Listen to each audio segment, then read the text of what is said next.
Welcome, everybody. My name is Andrea Johnson, and I work here at the International Office of the University of Skövde. And I want to welcome you to this webinar.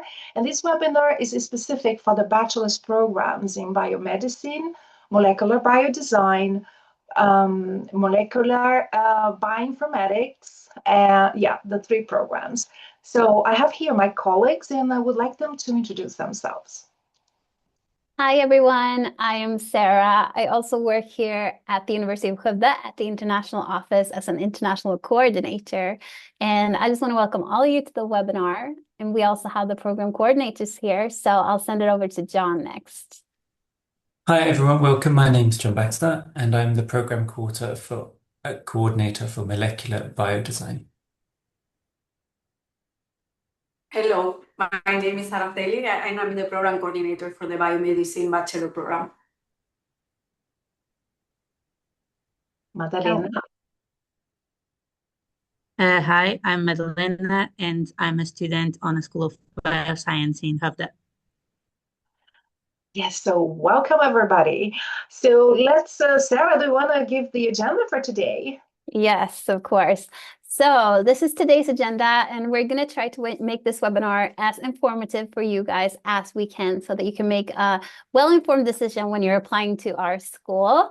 So first, we will talk a little bit about our town, Skövde, and our country, Sweden, of course, and as well introduce you to our university. After that, you will get to talk to your program coordinators and ask them questions about the programs. We will also tell you a little bit about student life here in Skövde, the tuition and living costs, scholarship opportunities, and things like that. You always have questions about this, and we know that. So we'll try to talk about all of these things. You will also get to meet Madalena, our wonderful student who's joining us here today, and she will share some of her experiences with you with studying here in Skövde.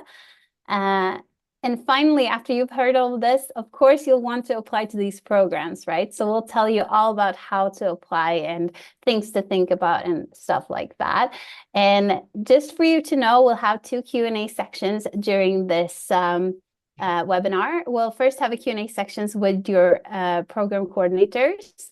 So you get to ask them program-specific questions, and then at the end of this webinar, we'll answer all of your questions about how to apply, scholarships, anything like that you might be wondering about. I also just want to take this time to say that we are using the Q&A box for this session. So please leave all of your questions in the Q&A and not in the chat, because it's much easier for us to keep track of the questions if they're in the Q&A. We'd like to keep the chat for sharing links with you guys and stuff like that, so you can keep up with what we're talking about. We're also using QR codes in the presentations, so keep your phones ready so you can screenshot anything that you might want to come back to later. So let us begin with the presentation, and over to you, Andrea. Thank you, Sarah. Thank you very much. So Sweden may be a small country in terms of population, but its global influence is remarkable. There are 10 million inhabitants here in Sweden, and we rank among the world's most innovative nations. According to the Global Innovation Index 2024, Sweden is placed third in the world, reflecting its strong focus on research, sustainability, and creativity. And have you heard of Spotify or the Dynamite? So they are all Swedish inventions, what you can see there on the screen. So Sweden has a long tradition of shaping daily life and science around the globe. Maybe you have seen the pacemaker, Bluetooth, and even IKEA's unique design philosophy. So let's continue with lagom. Can you explain what lagom means, Sarah? Yes, of course. So lagom is a Swedish term, and it's something that we use quite frequently here. And if you're not familiar with it yet, you will be if you come here to Sweden. I think it's one of the first things that our student might learn. So lagom means not too little, not too much. It's just the right amount. And in general, we like to think that Sweden is quite lagom, and Skövde in particular is is very lagom. The location is lagom in the sense that it's located right in between the two big lakes in Sweden, Lake Vänern and Lake Vättern, and also right in between our two biggest cities, Gothenburg and Stockholm, and even right in between the biggest neighboring countries' cities. So it's Oslo in Norway and Copenhagen in Denmark. So definitely the location is lagom. And if we go to the next slide, we can see how Skövde really encapsulates the feeling of lagom. Here you can see both city life and nature, and the town itself is very lagom. It's close to everything. It's easy to get around. We have modern shops, cafes, and they blend with quiet streets and green surroundings. Just a little information about the pictures here. Down in the right corner, you can see Mount Billingen, and that's our mountain here located right in the center of Skövde. And in Skövde, we think this is a very lagom mountain. And the reason I say this is because it's only 300 meters high, so it takes about 30 minutes. And that's the lagom amount of hiking we like to do here. So it's definitely a lagom mountain where you can experience a lot of beautiful nature. And it's a favorite spot for hiking, skiing, running, and just slowing down in your free time, of course. I know it's a favorite place of students as well. We also have the monastery in Varnhem, which you should definitely check out if you come here. And that's in the picture to the right in the top corner. It's about 1,000 years old. And here you can read about the stories of Sweden's early kings and spiritual roots. And it's a perfect lagom balance between the past and the present. But if we go to the next slide, we can see why Skövde is not lagom. We are actually the best student city in Sweden right now. And you don't even have to take my word for it, because we actually won the award, the Swedish Student City of the Year 2025. And this was given out by the Swedish National Union of Students.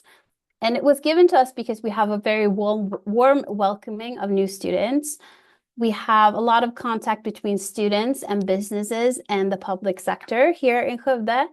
And we have also an increased availability of student housing in our city. So we could not be more proud to have received this award, of course. We are very happy about it. And if I want to share something with you, it's not the first time we've won this award, it's actually the second. So we can definitely say for sure that as a student city, Skövde is not lagom, it's in fact the best. So Andrea, do you want to tell us a little bit about the university? Yes, I'm going to talk about the best university decided by the student unions here in Sweden. So we are the University of Skövde, and we were established in 1977 by an act of the Swedish Parliament. We are a public institution. We are under the government. We are a government agency under the Swedish Ministry of Education and Research. You know, here you can see some pictures of our campus. You can see that it's a sort of fusion between old and new, and there are several old military buildings. Now, when we moved here, they were outfitted with new technology, and the university really provides a stimulating and creative environment. I also want to talk that the atmosphere here also encourages simplicity in the contact between students and the teachers. I think Madalena will talk about this, and if you have questions, Sara is going to talk about these as well later on. So as you can see in the top pictures, when you come to Sweden, maybe you can expect these vibrant colors here during the autumn. That's how we have it now. You know, it's super beautiful, and you can see Sarah's background and even Araceli's background and John, because that's the season we have now. And soon we're going to have winter, and then you're going to have maybe this scenery that you see behind me. And we're hoping to have a lot of snow so that we can ski, right? Sarah loves skiing. Yes, absolutely. So, and hopefully you're going to come here and you're going to enjoy the beauty of our campus. And then the spring comes and it's just wonderful, these flowering fields, and here on campus also with many trees, it's super beautiful. And during the summer, when you have your summer break, you can even enjoy the beach. So I'm going to give you also, I think maybe Sarah can talk about some quick facts about the university. Would you like to? Yeah, of course. Yes. I just want to say, I think it's so fun when you talk about these different seasons, because I know you're from Brazil, Andrea. So you really appreciate this much more than I do. I grew up here in Skövde. So for me, it's like such a, everyday thing that of course we have seasons and of course it's pretty, but to you, it's like, it's really special for you and like our international students as well. So I think it's good that you are highlighting that. Yeah. But here at our university, I'll just give you some numbers so you get an idea of like roughly how big our university is. So right now we have 11,558 students at our campus. We have 495 staff, and 2/3 of that is academic staff. We have more than 60 student nationalities and 24 international programs. We have 130 partner universities in more than 30 countries and 450 incoming international students every year. So you definitely won't be alone being an international student here at the campus. And also 90 outgoing exchange students yearly as well. And you might be one of them too, if you wish. So Andrea, tell us a little bit about the location of the campus. Sure. So here on the screen, you can see this overview of our campus. So the university is indicated in blue, and it doesn't take more than a couple of minutes to get from one side to the other. And all of the student accommodations are within walking distance from the university campus. The green area is where Science Park Skövde is. And this is located there. You cannot even see it completely because they have been expanding, so you don't see it. And they are even going to create now Science Park City. So they are building, apartment buildings and more also buildings for the companies. So the pink area there is like a joint area for research and innovation. This building is called Portalen. So in one side of the building belongs to the university, the other side belongs to the science park. And so the School of Engineering Science and the School of Informatics are located there in one of these buildings. And on the first floor, there are joint facilities, like there is a restaurant, there are many conference rooms. And so it's very, very modern, and it is a meeting place where academia and the surrounding business community meet. So yeah, the University of Skövde has is growing. Even the Science Park, due to this strong collaboration that we have with our partners within the industry. For example, we have a new facility called ASSAR Industrial Innovation Arena. This is an initiative from the University of Skövde and the Science Park Skövde and Volvo Group.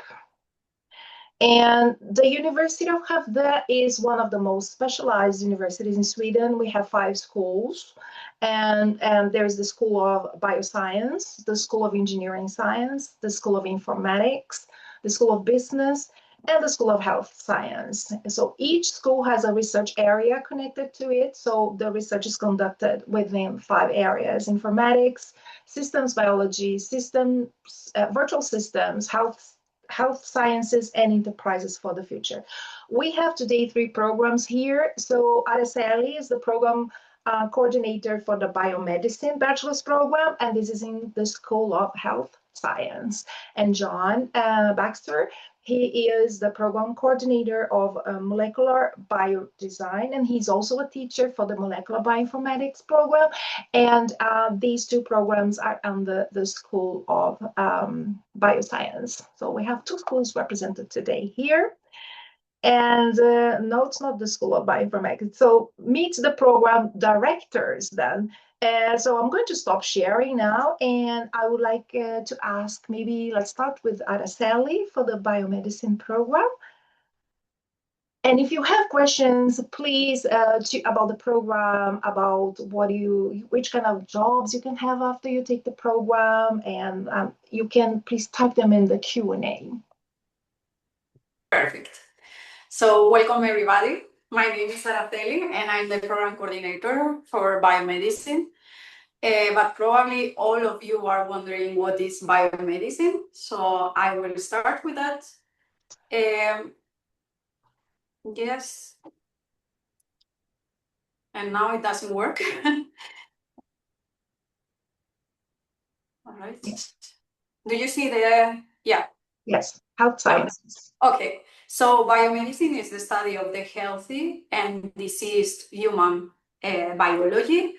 We always ask this question to ourselves: what causes the diseases, and how can they be diagnosed and prevent? So we integrate knowledge from the molecular level to the whole human body. And what we try to understand is how genetics, lifestyle conditions, and environment plays a role into the health of the human, right? And then during this program, you will actually learn how to independently identify and analyze different medical issues in biomedicine, and, as I said, focused on the current diseases. Yes, so our bachelor program, as Andrea said before, is located at the Health Science School, and the area of health sciences include different programs that are linked to our program: biomedicine, public health science, nursing, reproductive health, sexual health. And in this school, there are 3 programs at the bachelor level and 5 programs at the master level. Yes. So this is what you can see as a cover for our program in the website. So you can access this through the university website. And the biomedicine bachelor program is 180 credits divided into 3 years. And this is the outline for the program. All right. This outline is showing the different years, and then we go from the basic knowledge in biomedicine and health in the first year to a more in-depth and specialized knowledge at the end of the program, which is a cause and treatment of the disease. The first year you will read courses together with the other departments. So we share our courses, and you can read courses given by other departments like the molecular biotechnology or the molecular bioinformatics. Yeah. In the second year, you have more specialized courses, and it's very popular, our course in human physiology and metabolism, where you will study, as it says, the physiology of the human body.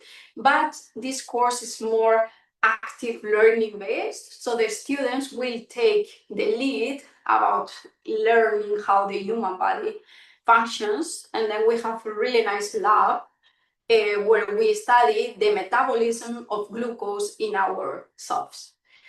In the third year, you have different courses, but now it comes to the specialization of the program, and this program is pretty much focused on genetics, human physiology, but at the end, it will be more specialized into the tumor and stem cell biology, let's say cancer, and also pathophysiology and pharmacology.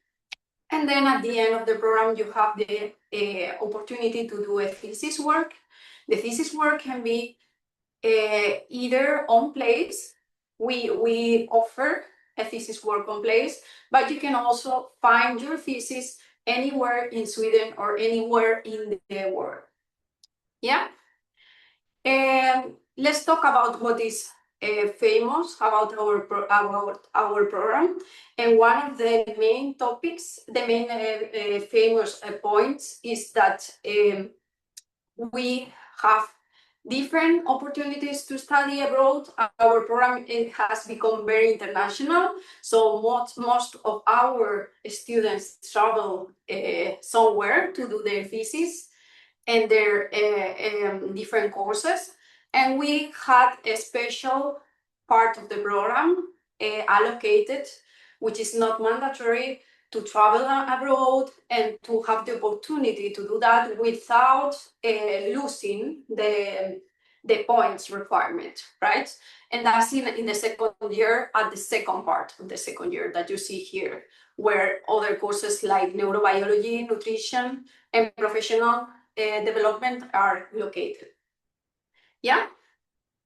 Okay. I have to say that our program has become very popular. This year we had 500 total applicants, and it was 245 first-hand applicants for the international round. It also has been ranked at the program in the University of Skövde with the highest admission points.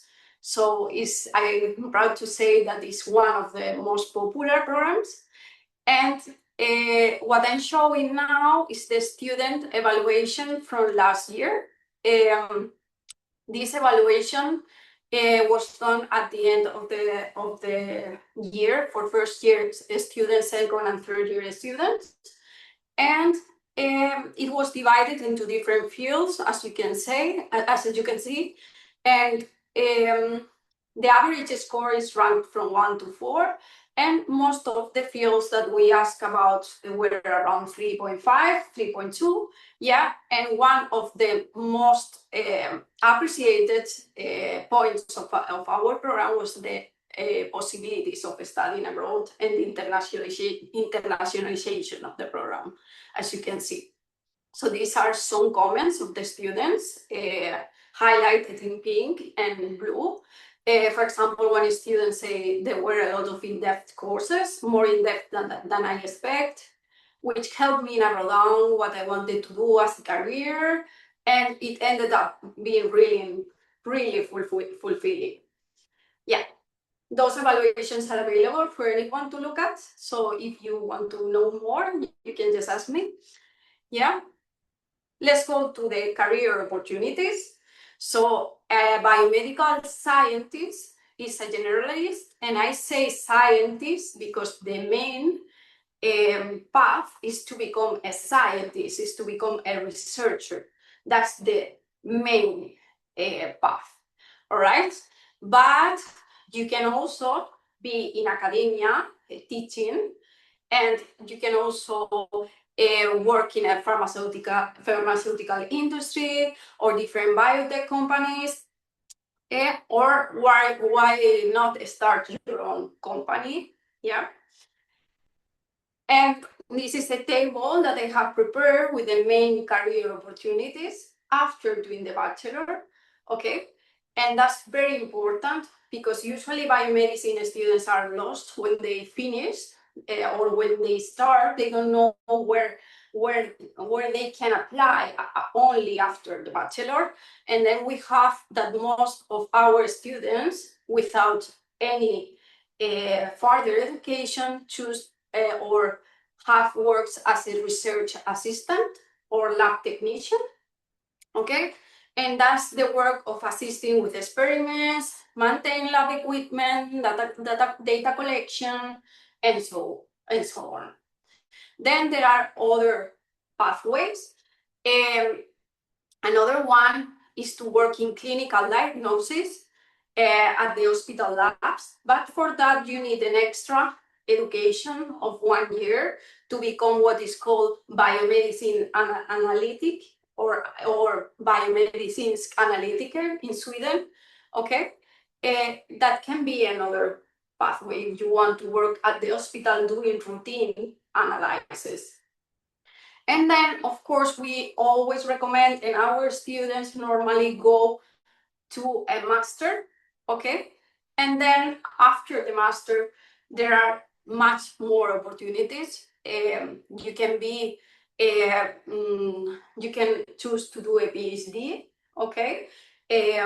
Or you can choose to work at the academia as a teacher, okay?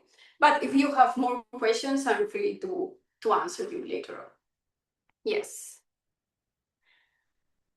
And of course, we have the biomedicine bachelor program, but there is a natural way of continuing here at the university in Skövde, and we have a master program in biomedicine. So if you liked how our program was built and you like the topics in our program, we have the opportunity to give you this biomedicine master program afterwards. And this program starts on spring, okay? And then it is just 1 year master program, so it's what we call magister here.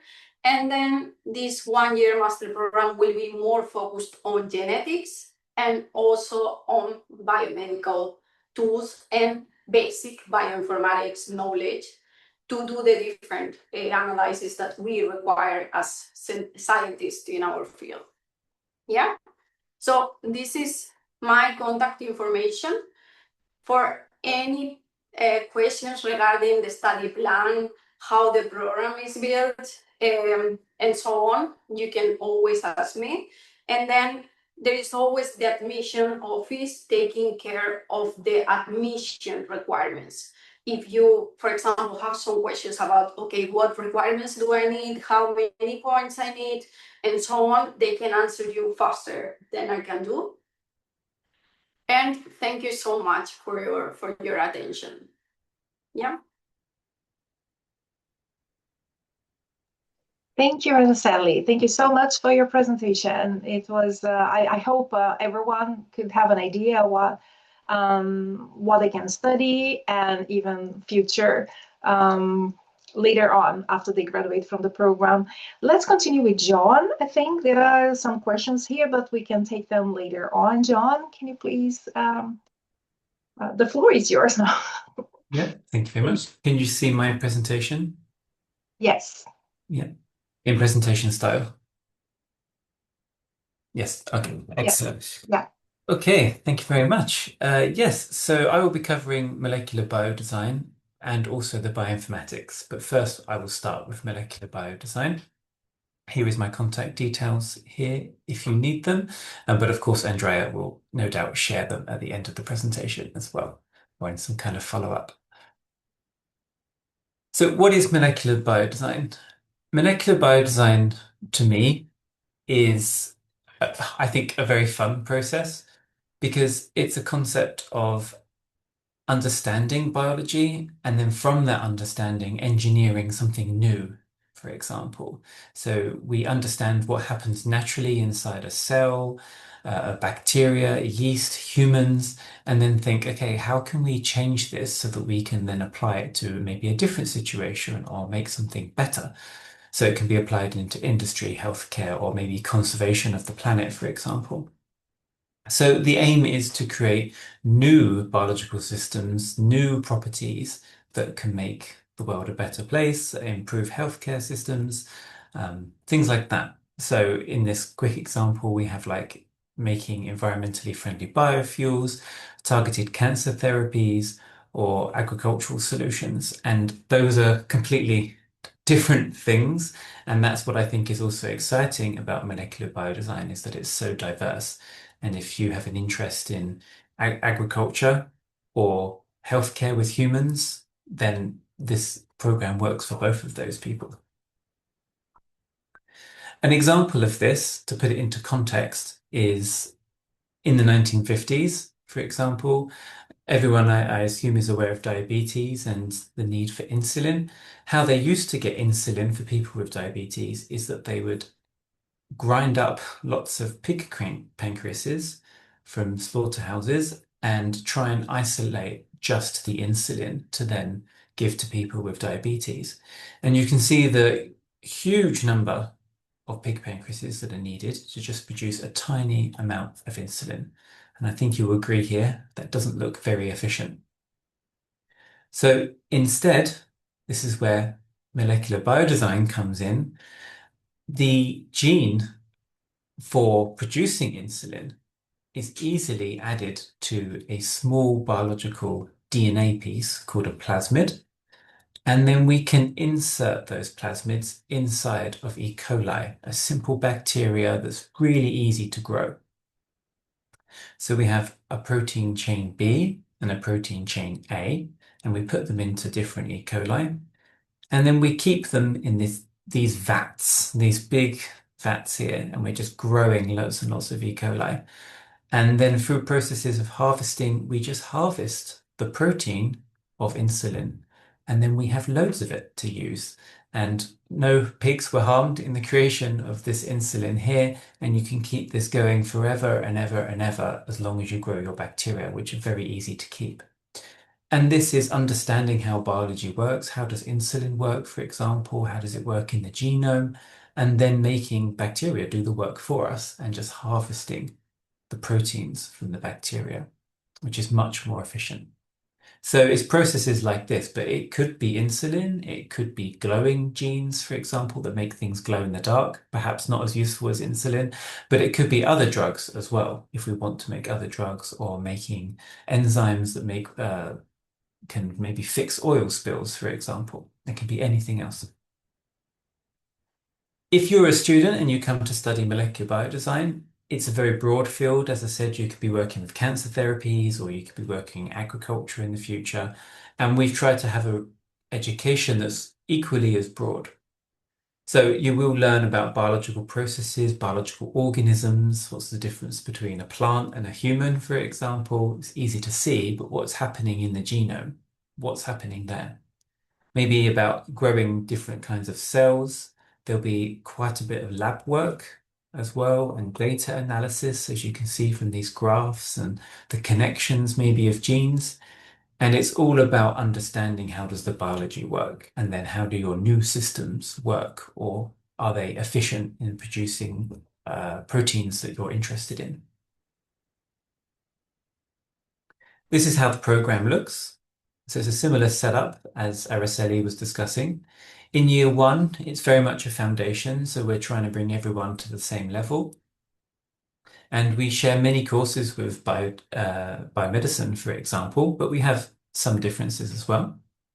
We have a color code system here, so the oranges are chemistry, and blues are bioscience focused, so a bit more biology focused. And the yellows are more bioinformatics, and this is using computers and data analysis. And then the darker the color, the more complex the course is, so it's a higher level. So in the first year, you're learning the basics about evolution, microbiology, genetics. We also have, of course, general chemistry, the basic level chemistry to understand the next step. Year two, we're looking more about specific processes that can happen within the lab, doing some genetics in the lab as well. And then we're moving towards biochemistry, which is a bit more of a specialist chemistry area in regards to biology or biological organic molecules. We also will teach you how to write papers as well, and how to write research papers. In the second half of the year, you're going deeper into Python, and we're quite excited to make some changes this year. So this is a new updated program. And this year we will have, when you are joining, we will have Python mandatory programming courses. And this is really good for the future, because it means that if you want to go on to further studies, for example, or you want to go into work and you have to work with data quite often as scientists, you will understand how to manipulate this data or to learn even more programming skills. So programming skills for biologists are really in demand. So this is why we've included it into this program. We have molecular biodesign, where we will make glowing organisms. And then in the final year, you're really going up an extra step here. So Molecular Biodesign 2 is a fantastic course that has CRISPR, genetic modifications, and CRISPR is in huge demand, and maybe you saw it won the Nobel Peace Prize a few years ago.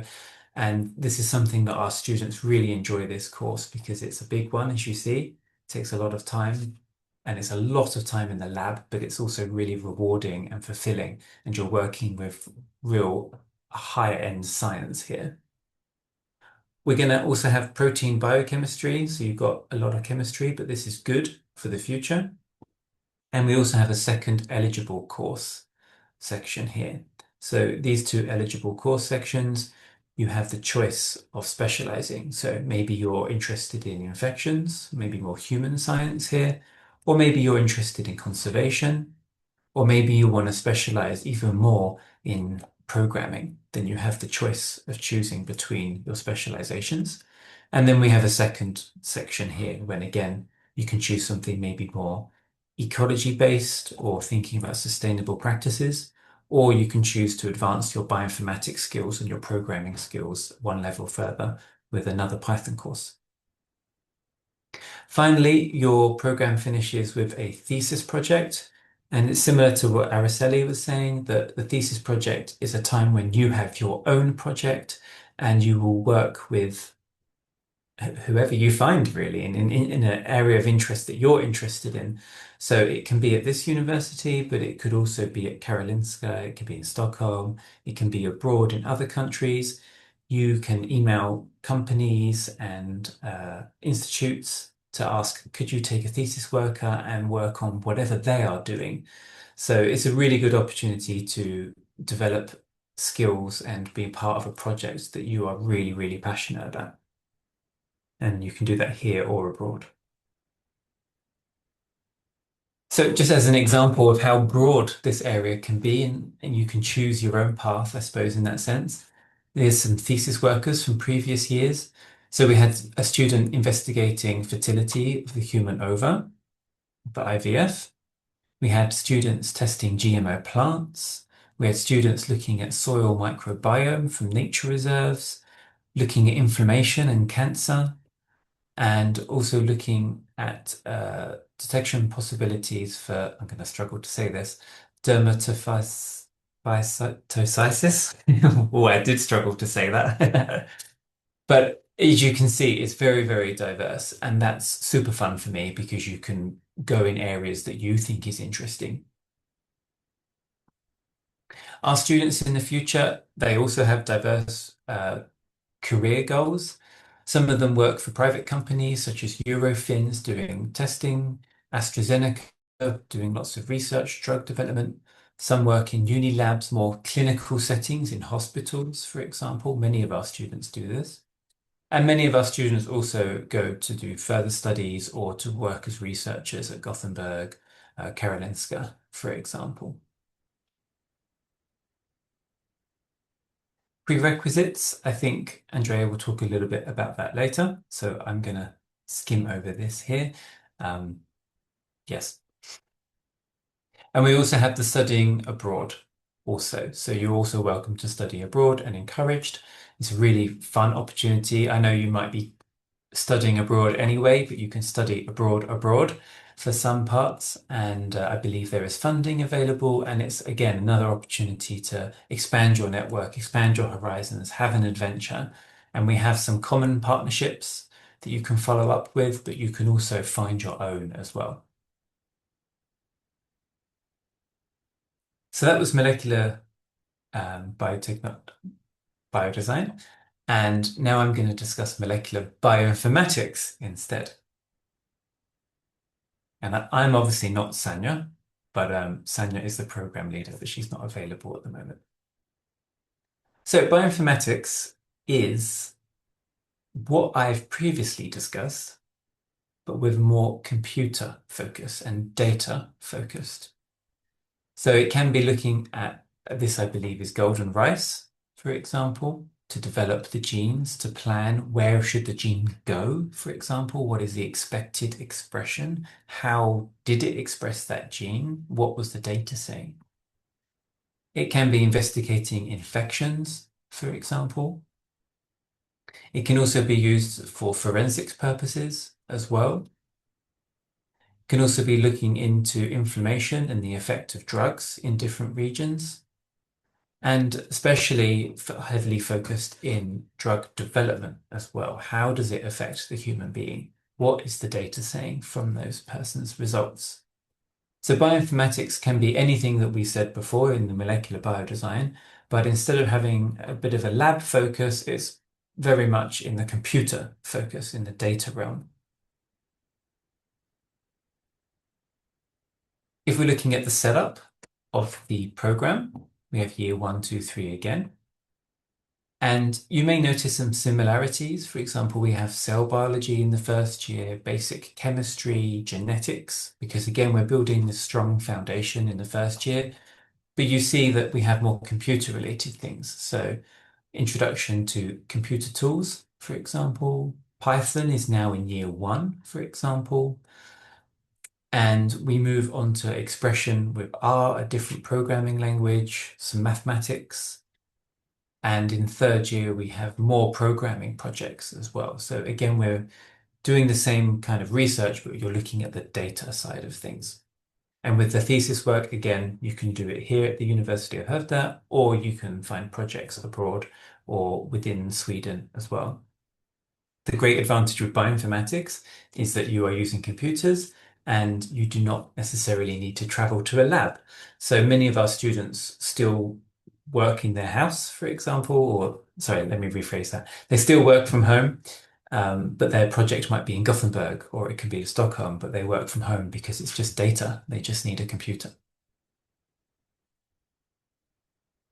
Bioinformatics is a really fun field. There's not enough bioinformaticians. And that means that when you're thinking about your career afterwards, you are in higher demand because they need more people who can program, who can understand the biology and also understand programming as well and work with AI. So there's a big demand for bioinformaticians in life science, in the industry in general. These are some of our partner companies and companies which our students now work in. And we recently got funding, I think was it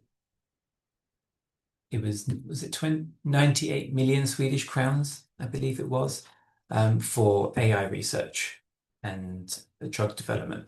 So we've got a lot of research money recently, which is really fun to have a precision medicine department that's going to be developed in the next coming years, which I think we will find many of our bioinformaticians will be working in the future. How to decide what you want to do in the future? It's easy, right? No, it's very hard to decide what to do in the future. If you want lab work, I've tried to make it simple, then you want to think about molecular biodesign. We will still have some computing in this program and some chemistry as well. So you've got diverse choices for the future after that. If you want to work only with computers and only with data, then it's clear you should be in bioinformatics. We do also have some students who are taking extra courses with the programs. So I often have bioinformaticians joining me in some molecular biodesign labs, for example, because they just wanted to study something extra and they wanted a bit of lab work as well to spice things up. So we do have a lot of students that sort of hop between courses sometimes as an additional course, which I quite enjoy. Okay, that's all for me. I hope I didn't take too much time. Thank you. Thank you so much, John, for the presentation. Thank you, Araceli and John. So let's take the questions. So if you have questions, please, you still have time to write your questions in the Q&A so that John and Araceli can answer questions about the program, about the courses, about your future career, and all that. So there is Emily's asking, what is the percentage of practical education, like in the lab? So she's asking this for both sides, both for biomedicine and for the molecular biodesign. Yeah, I think it's hard to put a percentage on it, for example. Perhaps I can show like which courses have lab work is maybe easiest to work out. So if I just share my screen again.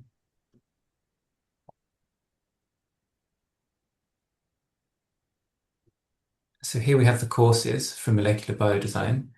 And our chemistry lab, our chemistry course, for example, features, I think, 5 different lab experiments over the time.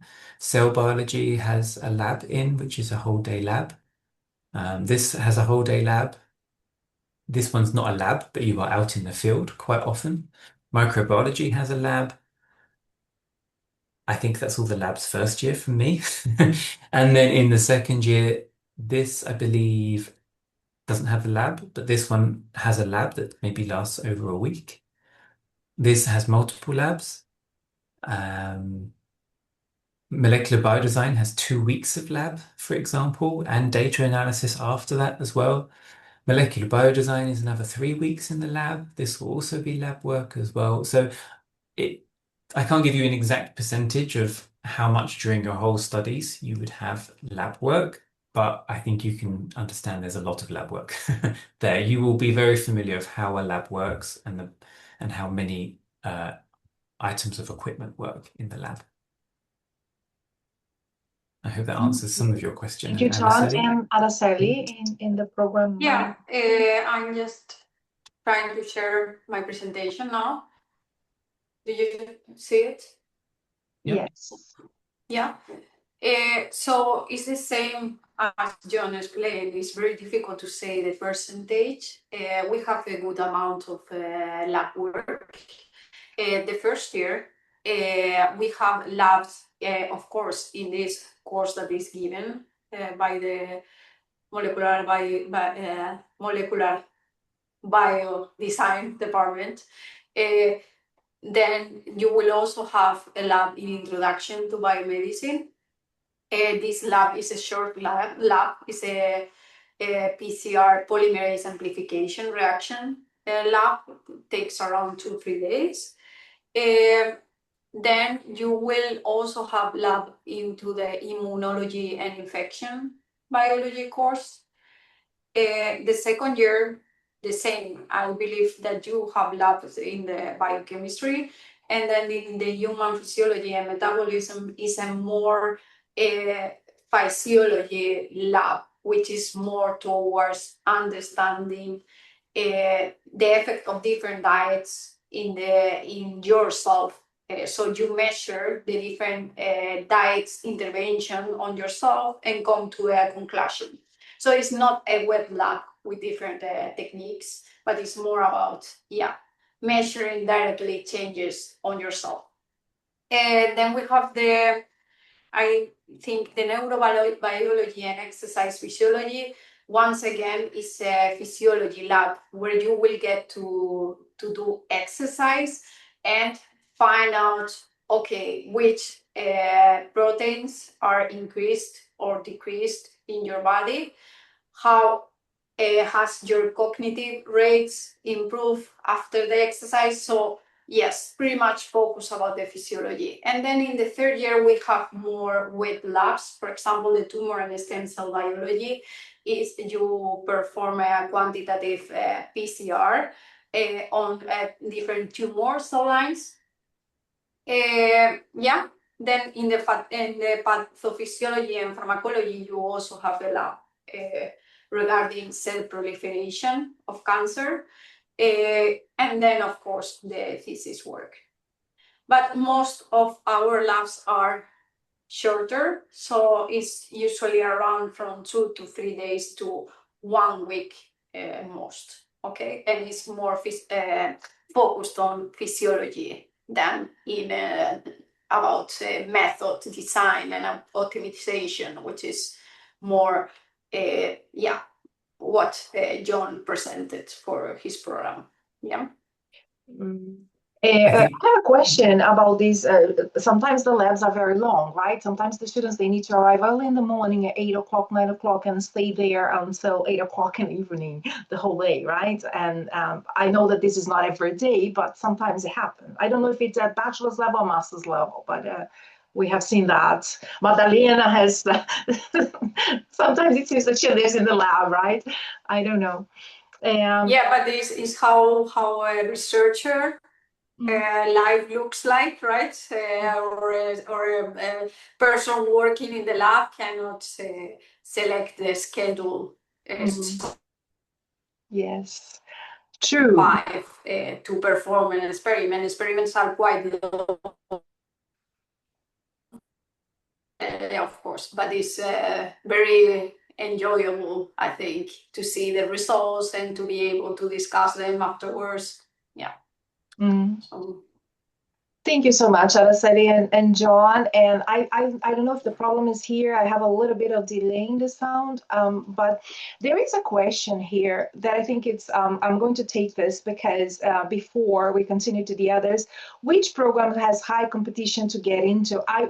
I think it's interesting to mention because you both showed the courses, the course grids from both programs. There are many courses that overlap both from biomedicine and molecular biodesign. I would say that the core courses are kind of the same, right? In the first year, yes, yeah. In the first year. Yes, exactly. So I want to answer you. Ruth is asking which program has high competition to get into. All programs have high competition, but the one that has higher competition is biomedicine. So if you're applying to biomedicine here at the University of Skövde, I always recommend you to put a molecular biodesign as your second option because the courses are very similar, right? Especially in the first year. Okay, so that's what I recommend. I work at the international office, and I am I work with student recruitment, so I give you tips, because not all qualified students in biomedicine, you may be qualified, but maybe there are not seats for everyone. So for you to increase your chances of admission, I really recommend the students to apply also to molecular biodesign and molecular bioinformatics. Okay, so this is question is done, and then let's continue here with the other questions. And I think it's more comments. I have done my intermediate in medicine and got 80% marks. So I will be able to get admission in university. And I also have 76 score in the PTE, but I don't know any Swedish language. I was checking here. Oh, we're going to talk about the admission results later. Okay.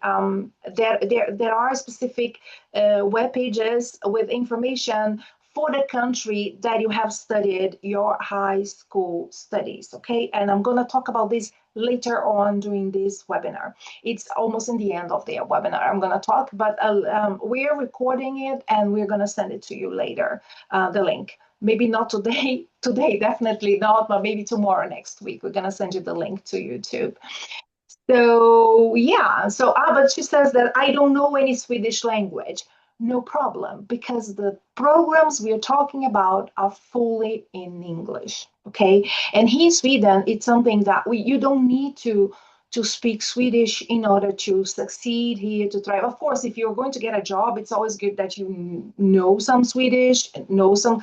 And I was thinking here from outside, the only Swedish person is Sarah. Sarah is the only Swedish, Yes, Sally that's true. moved to Sweden, right, to study. John moved to Sweden to study. Madalena and myself as well many years ago. So it's very international, and you don't need to know Swedish in order to study here, right? And if you go out on the street, and everywhere you go, everybody speaks English. So let's continue. I would also like to ask how much is the tuition fee? We're going to talk about this later, okay? And about scholarship possibilities and so on. I'm going to talk later. For the biomedicine faculty, there is this question here. Is there further study linking connected with Lund or Karolinska Institute? If yes, what are the criteria for applying? So do you have cooperation with Lund or Karolinska Institute, Anasali? yeah, sorry, my internet got blocked for Yeah. a few minutes. Yeah. Is it the question about Lund or Karolinska? Yes, the second question in the Q&A. Yeah, of course you can further study in Lund or Karolinska. There are different master and magister programs in biomedicine if you would like to apply. The different programs have different criteria. I don't know the criteria by hand, but probably you can search for the criteria at the university website. But I know many students that have continued studying at the master level in Lund or Karolinska. Yeah, definitely. Possibility of doing the thesis work in other Swedish universities also. Do you have students who do that? Exactly. Many students find different research groups by themselves in Karolinska and also in Gothenburg. I have not heard about some theses in Lund, but probably yes. But the most contact places are, Karolinska and also Sahlgrenska at Gothenburg. So yeah, there is a way of connecting with those universities for different career perspectives. Yeah. Thank you, Araceli. What about you, John? What about your program? You mentioned that students can go abroad, but which university? We often have that. Yeah, we often have students who go abroad, sometimes back to their home country to study, to do their thesis work because they want to take what they've learned and bring it back home, and because it's, why not? And we also have many, and again, I'm not sure about Lund, not so often. I think it's maybe just not quite on the train line. But yes, with Gothenburg and Stockholm area, and also many others in between as well. Also, there are thesis workers. I'd say maybe over half of the students do their thesis work with a company or other university or research institute, roughly. Yeah, for us it was last year, it was almost half of the students that did the thesis outside of the program and outside the Skövde. Yeah. Thank you. Great. There is another question here. I'm interested in bioinformatics, but confused about it. It's mostly about computer programming and data. Is it something that can be replaced with AI in the future? Or can you please rank these programs according to recommendations? Yes, there's also another question there that says about bioinformaticians are in high demand, but how's it going to be when they release generative or super intelligent AI? Well, that's a very good question, and I don't think anyone knows. Once super intelligent generative AI comes out, maybe we won't have jobs either. We can all relax. There's hoping. No. Yes, AI has changed how bioinformatics works for sure. Before you needed to know coding like another language, and you needed to be able to code directly using that language. AI has made that much easier now. Maybe a bit too easy in some ways, but there's still a gap between AI and understanding biology. Quite often you can get the AI to, analyze some data, but quite often it will do things strange, or it doesn't really relate to the actual biology happening behind the scenes, or what you should really do when you've read some other papers and the experts in the field are saying, no, don't do this, you should do it this way. AI often makes mistakes in that sense. So the AI in bioinformatics program, so the bioinformatics program teaches you about the biology and the programming together. So you understand contextually, what am I looking for? How should I analyze this data? What is the best way of doing that? AI often says the fastest way of doing that, which isn't always the best way of doing it. And also the context of like, do those results actually make sense in a biological setting? With the generative AI and how AI is going to change in the future, it's hard to say exactly, but I don't see that as a negative. I see that as a positive because it means you can work with AI to, like, AI is such a hot topic now that they want more bioinformaticians who understand how AI works and understand structurally how you put in data and use AI to generate biological outcomes which are actually correct. So doing a bioinformatics degree is really good because you'll be working with AI. You're not in competition with it. You're working with it to make even better clinical decisions or scientific decisions. So I don't think you'll be replaced. I think it just changes and you're in more demand because you need to be able to understand it. hope that was clear, not just my ranting. Yes, there is a part of this question here. Can you please rank these programs according to recommendations? And I don't know exactly what the person means. Mm, I don't think you can rank them because they're different, and it depends on your desires. Like, I think biomedicine, and feel free to interject, Araceli, if you think so, but biomedicine is more human focused and thinking about human biology and how does cancer work in humans, for example, and how is that whole human system working together. Whereas biodesign is more about maybe humans, maybe, but also about cells and about bacteria and plants and genetics within those organisms as well, and how we can use those for humans, but also maybe something else as well. And bioinformatics could be working with humans, it could be working with other stuff as well, because it's data. Data is just data, but you understand the biology as well. So I think it depends on your desires as students, what you're interested in. If you really want to go down the human route, then maybe biomedicine's a bit better. If you want to go down more medicine route and humans, but if you want to be humans, but other options too, and understand to create new molecules or new systems, maybe biodesign's better. Thank you. There are some questions here about entry requirements, and I think I'm gonna leave these for later because yeah, I can even show on the webpage where you can see the entry requirements because the programs have a specific entry requirements. I think the program for biomedicine and molecular biodesign, the entry requirements are the same, but the molecular bioinformatics has a bit higher requirements in mathematics. I was looking. Maybe if I share my screen, I can show you where you can see the requirements. Number 2, can you see my screen? Biomedicine? No. What can you see? No. Yeah. Now it's there. Yes.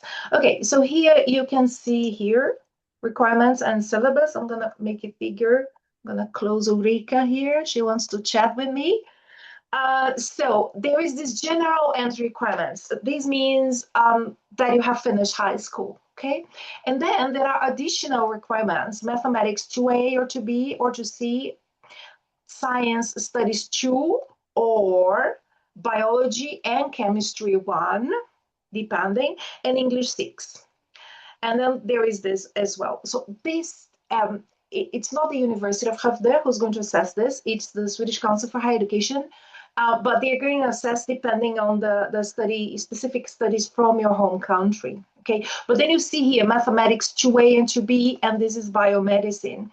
And then if you look at molecular biodesign, it's the same. So general entry requirements, it's the same, high school plus mathematics 2A, so it's the same. And science studies are biology 1 and chemistry 1 and English.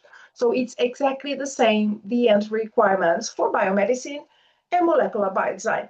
Now, if you look at the entry requirements for molecular bioinformatics, it is mathematics 3B or 3C or mathematics C. So it's one level higher of mathematics. But in science, it's the same. Science studies 2 and biology 1 and chemistry. So it is a little bit more mathematics you need to have in your high school in order to enter this molecular bioinformatics. I just wanted to show you that, okay? I'm gonna talk about country specific and which pages you can check this later, okay? So there is another question. Does the University of Skövde have partnerships with other institutes or industry and help students to get jobs after completing their degrees? Basically, I want to know about the opportunities and benefits we will have after completing a degree from Skövde.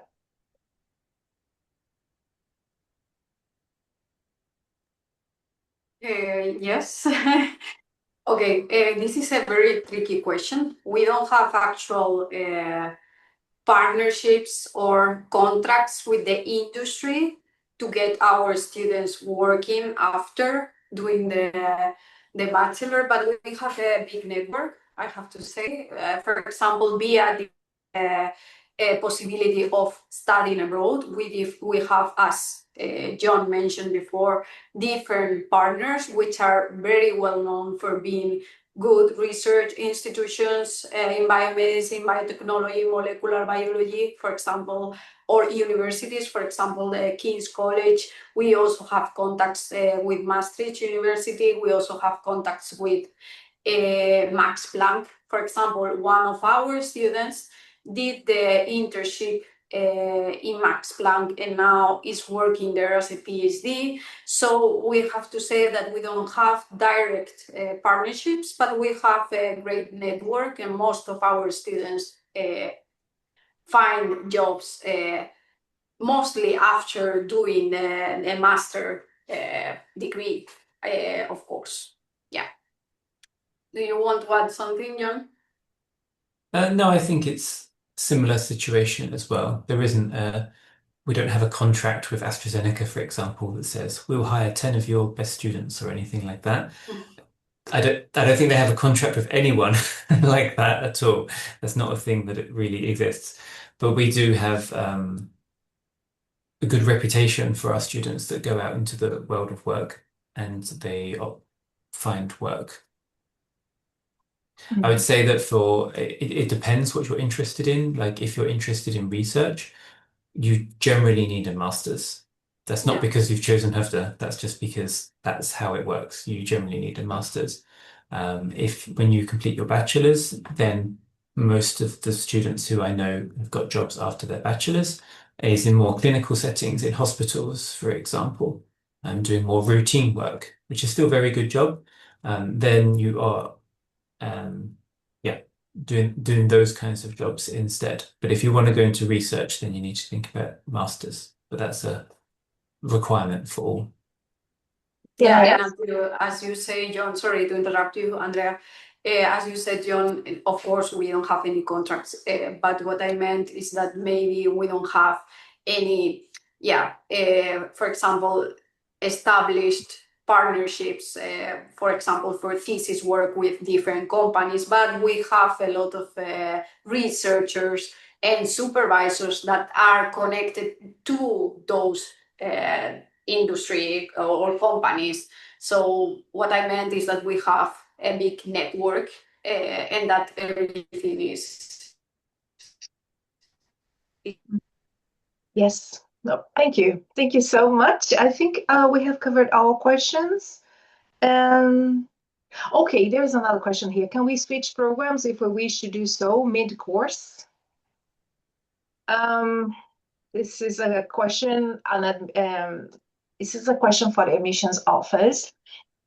And there are students that they want to change programs, but if they are admitted, for one program, they need to take the first semester at least in that program, and then before the first semester, apply for the second semester to change program. It has happened. It has happened. If there are seats available in the other program, you may switch. Now, how to do it? I mean, it depends. If you are required to pay tuition fees, because not all students are required to pay tuition fees here, right? I mean, EU citizens do not pay any tuition here in Sweden. So if you come from outside the EU or EEA area, then you need to pay tuition. And then you need to check extra courses that probably you have not taken during your first semester. Then there are also questions related to the migration agency and what you have to provide for them, showing that they have passed an amount of credits and all that. So this is another thing that it's better that you contact a study counselor in the admissions office, that they really have expertise in this, and they are the ones who are handling this. But it's possible to submit an application to change program from the first semester to the second semester, and if there are seats available, and if you meet the requirements also of the other program, you can change. Do you want to add anything, Araceli or John, about this? Yeah, I would like to add that just keep in mind that if it's a very popular program, usually the seats there are no seats available, but everything can happen, because it can happen as well that some students leave the program that you want to go as soon as there are seats available. So we cannot say yes, definitely, but Yeah. Yeah, exactly. We have seen there were students who succeeded at because there were seats available when they submitted their application in the past, but we cannot guarantee that there will be. And as I exactly. mentioned before, biomedicine is a program that is very popular, and not all qualified students can get admitted. Sometimes they are in the waiting list, and I don't know last year how many people there were in the waiting list, something around 80 or 100, Yeah. something like that. It's generally like that. 80 or 100 qualified applicants, they stay in the waiting list because there are seats available. This is why I'm telling you to apply to similar program like molecular biodesign. And also, if you're applying to molecular biodesign, I would say that you should put another program, maybe molecular bioinformatics, as your second option as well, because you never know if there are too many students and they cannot admit all qualified students. So that's my recommendation. Yeah, so this I was. just have one thing to add. Sorry, you just sparked my brain then. One, I said it before about you often need a master's for research, and I just wanted to say that is still true, but for bioinformatics, that's less true. And I think all of the bioinformatics from the first year of the program and maybe the second year of the program got jobs in research after their bachelor's. So some did go into their masters because they wished to, but many of them went straight into research with their bioinformatic skills. Of course, I can't guarantee that for the future, but I'm just saying from the experience I've had, that's what's happened. Great. Thank you. I think we have covered most questions. Do you see any other question, Sarah? Is there anything in the chat or? No, we seem to have answered everything that I've seen. Yes, so maybe we should continue. I want to thank you so much to the program directors, both Araceli and John. Thank you for joining us. I don't know if you have other things, research classes to take, because I know your schedule is very busy, especially now during this time of the year in the autumn. And so if you have to leave, we understand. You're welcome to stay, but if you need to leave, and I just want to thank you so much for joining today. And maybe if you leave, maybe you can leave the students your email contacts in the chat so that they can contact you later. If they have any questions, specific questions about the program. We are going to cover entry requirements and country specific later on when I talk about how to apply. So thank you very much. Madalena will continue with us, and she's going to talk about her experience here in Skövde as a student very soon. Thank you, John. And thank you very much for having us. I do need to go because I have a lab to prepare for. So one of those lab percentages I'm going to use up now. So I'm going to go prepare for that lab. Thank you. Thank you for joining, everyone. Thank you. Yeah, thank you so much. I also have to leave, but you can, yeah, if you have other questions, just email me. Thank you so much. Bye. Thank you. Bye-bye. Bye, guys. So I'm going to share my screen again. Let's see if you can see it. And let's see if I can open this. Yeah, so let's continue then to the bachelor's. Sarah, can you talk a little bit, really quick about the programs we have so that the students can know what they can study later? I'll try to talk quick about this. So just so that you guys are aware, we have 24 international programs, like I said before. And what we see on the screen right now is our bachelor's programs. So we do have 4 of those. They're in biomedicine, cybersecurity and network administration, molecular biodesign, and molecular bioinformatics. So a lot of those that we talked about today. And like John and Aracela mentioned, we do also have masters that you can continue on to, or maybe you have a wife or a friend or a sister that want to study, and you can tell them about these awesome programs that we also offer here in Skövde. So our one-year masters are artificial intelligence for bioinformatics, biomedicine, and those two, the asterisk there means that those run in the spring semester, just so you're aware of that.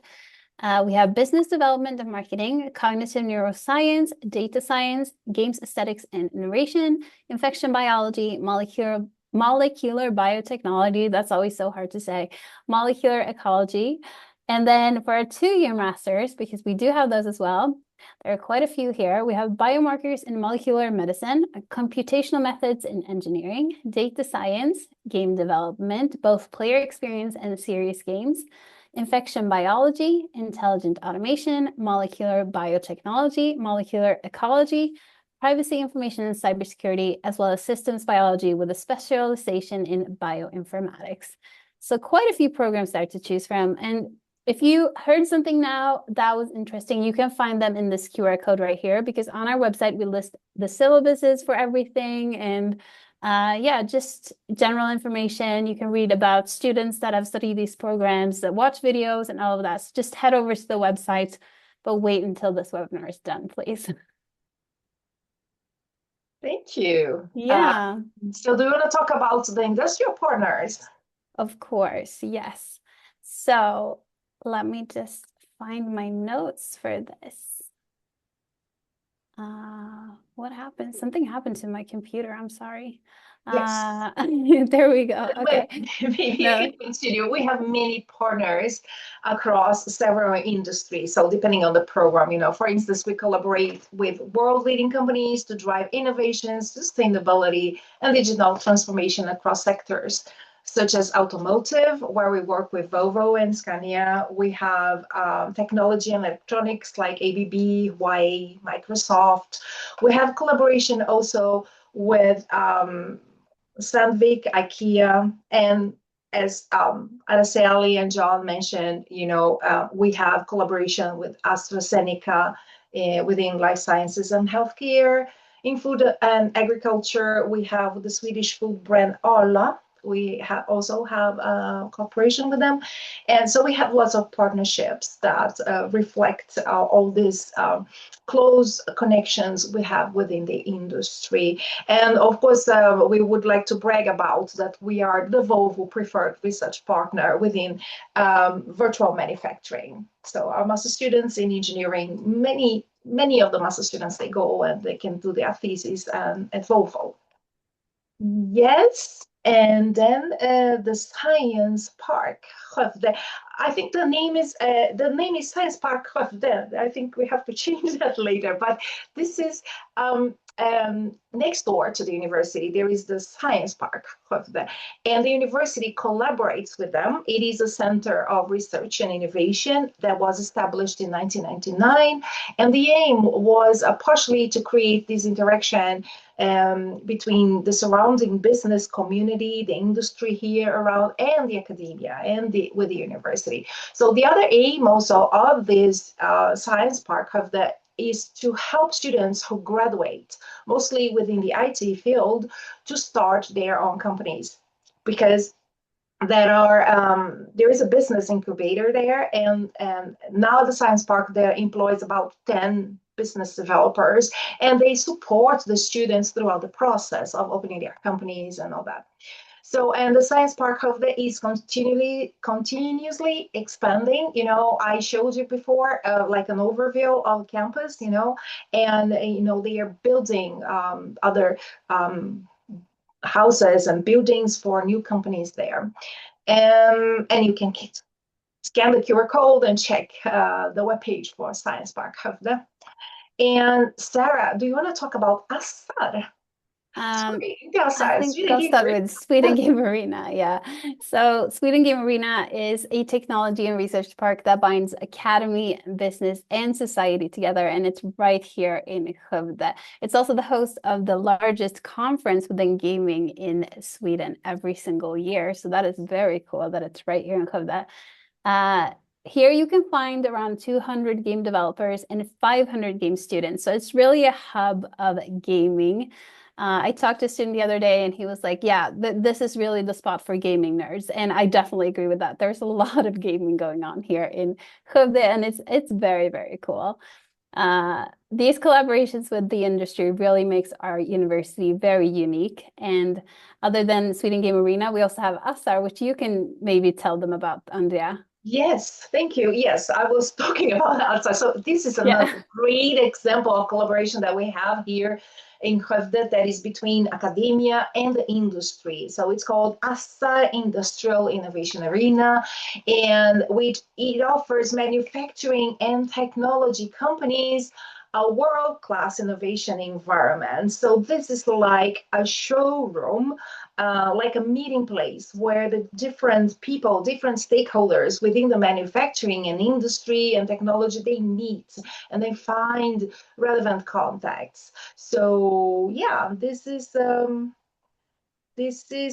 what I wanted to talk about. And now let me talk about the research environments. I only list 3 here, but we have, as I mentioned before, we have 5 schools and we have 5 research environments. So there is digital health research, there is organizing for sustainable developments, and virtual engineering, and a lot more. We have research environments in engineering and also in informatics. So if you scan the QR code, you can check about the research that is being conducted at the university.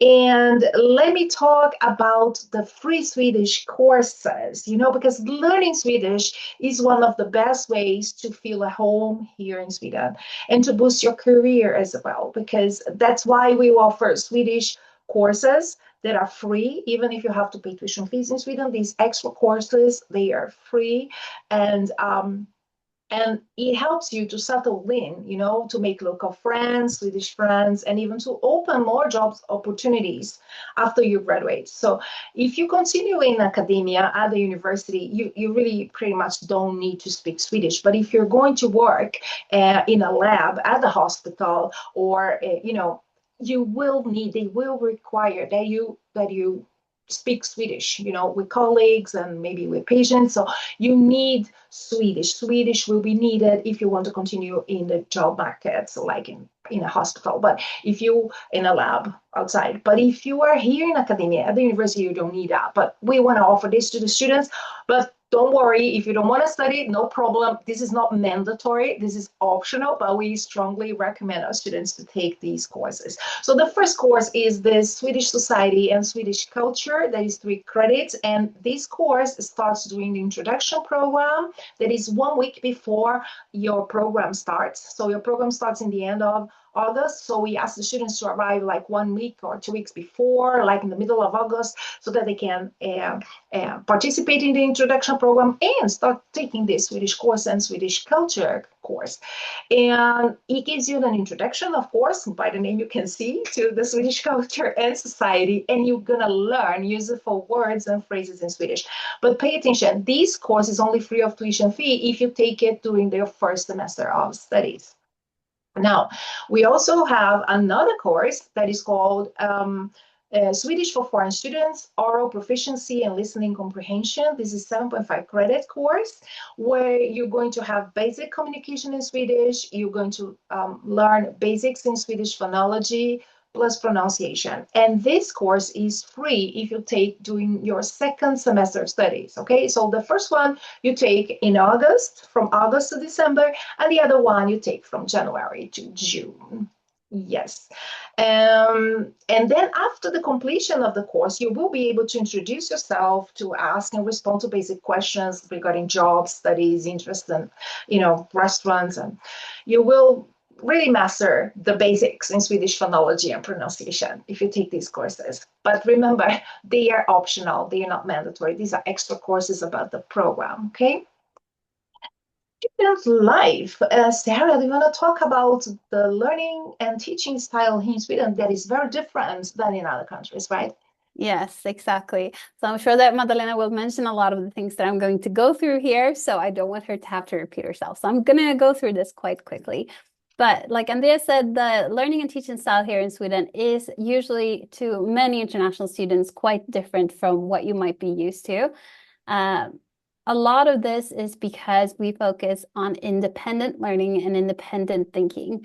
This means that even though you might have like your full-time studies are always 40 hours, right? But you might only have like 1 or 2 classes one week, or maybe it's like maybe one week it's full-time, but then the next week it's like 8 hours of classes or something like that. And you're still expected to be studying 40 hours that week. So what that means is that you are expected to do independent work. So both by yourself and together with your classmates.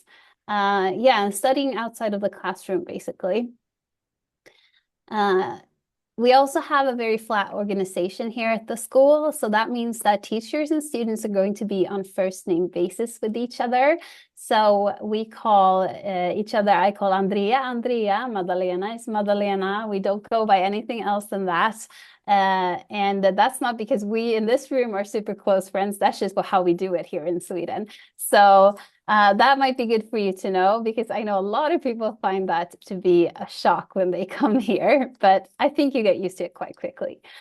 Another thing is that our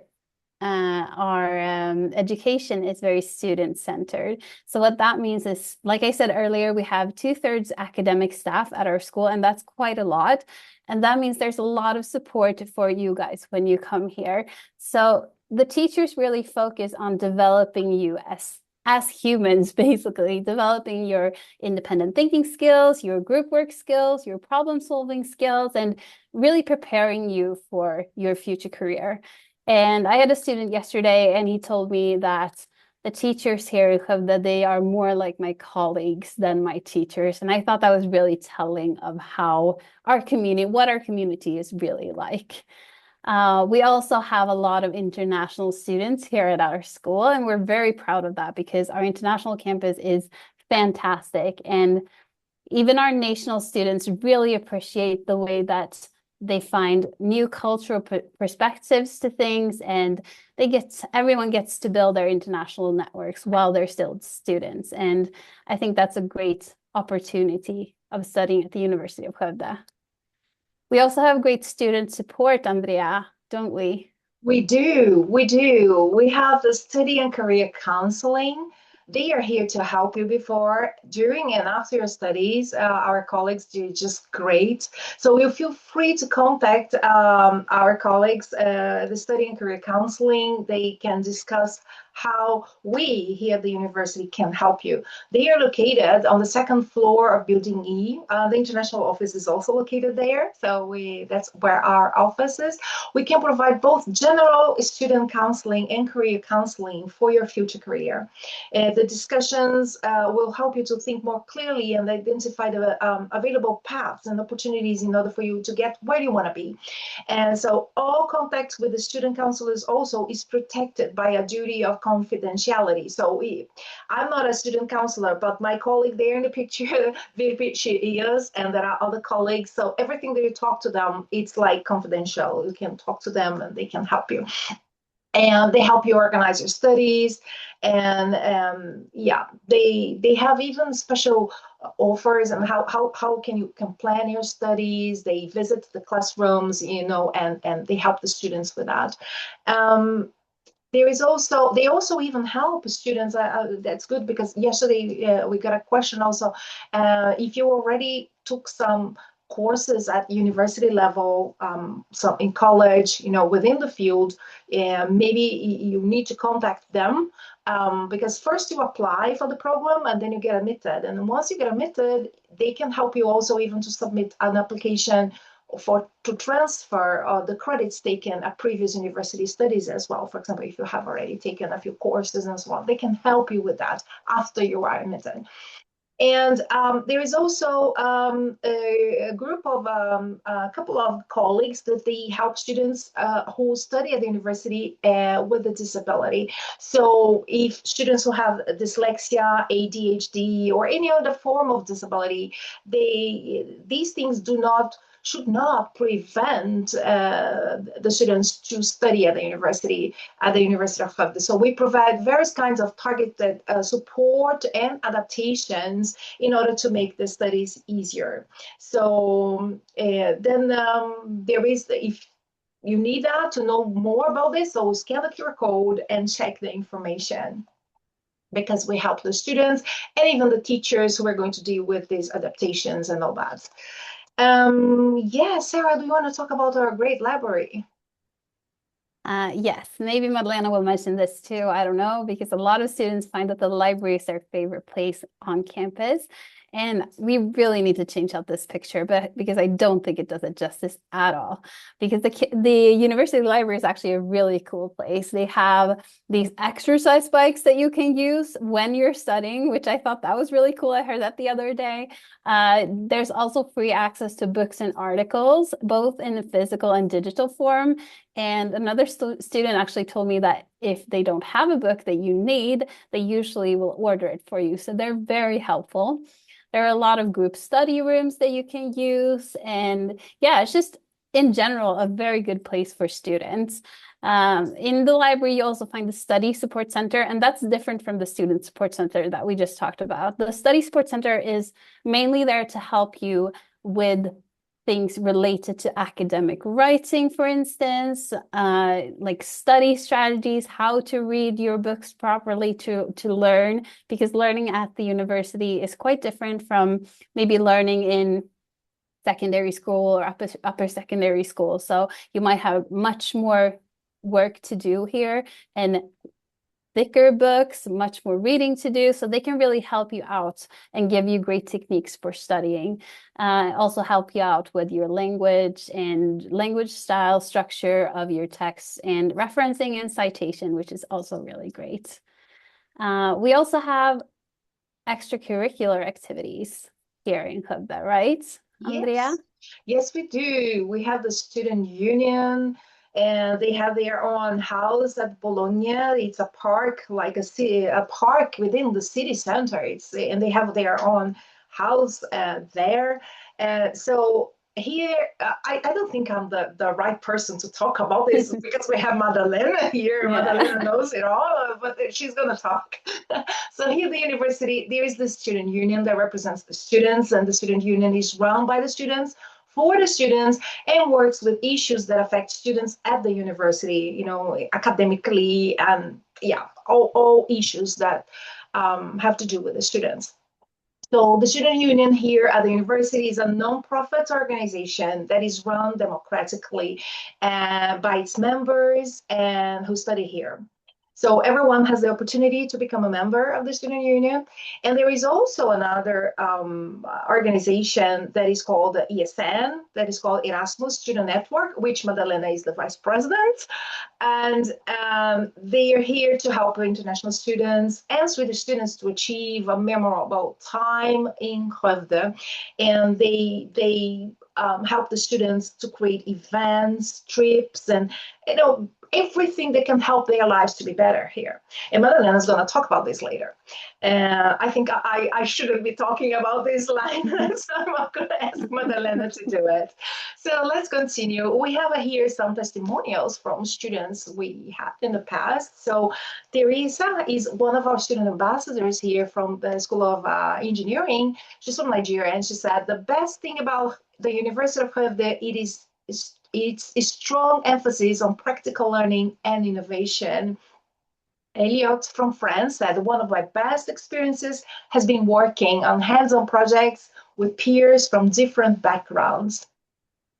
And Bushra, I remember Bushra because we had a lot of contact before. She moved to Skövde to study cognitive neuroscience, a master's in cognitive neuroscience. And after she graduated, she got a PhD position in Belgium, and then now she has her postdoc. She has visited us in Skövde as a lecturer, like a guest speaker, so it is amazing to see our students succeed in their careers. She said, Skövde struck me as the perfect place to kickstart my career as a researcher. And yeah, she had a great career. And then there is Faith Grace. She said, international education has expanded my experiences and perspectives. She's from the UK, and she also took the Biomedicine program. Now, let's talk about the international introduction. Sarah, do you want to talk about this wonderful week we have here? Yes, I want to talk about this and I want to talk about it for like an hour, but I can't today. So I'll try to keep it short and just sell you on the points that are the most important about this week. So, what the International Introduction Week is, because it is usually a full week for you guys, it's an opportunity mostly for you guys to get acquainted with our university, the facilities here, the services that we have, get a campus tour, a city tour, buy a bus, and all of that fun stuff.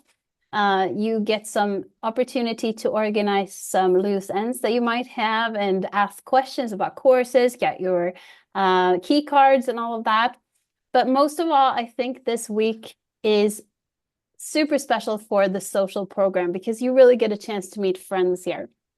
And I'm sure that Madalena will mention this, but I'm pretty sure she can say that she met her friends here for the first time. So you might meet friends here that you will have for your entire life, which is really, really cool. And I think that's just such an incredible opportunity for you guys as international students when you come to a new city and you don't know anyone.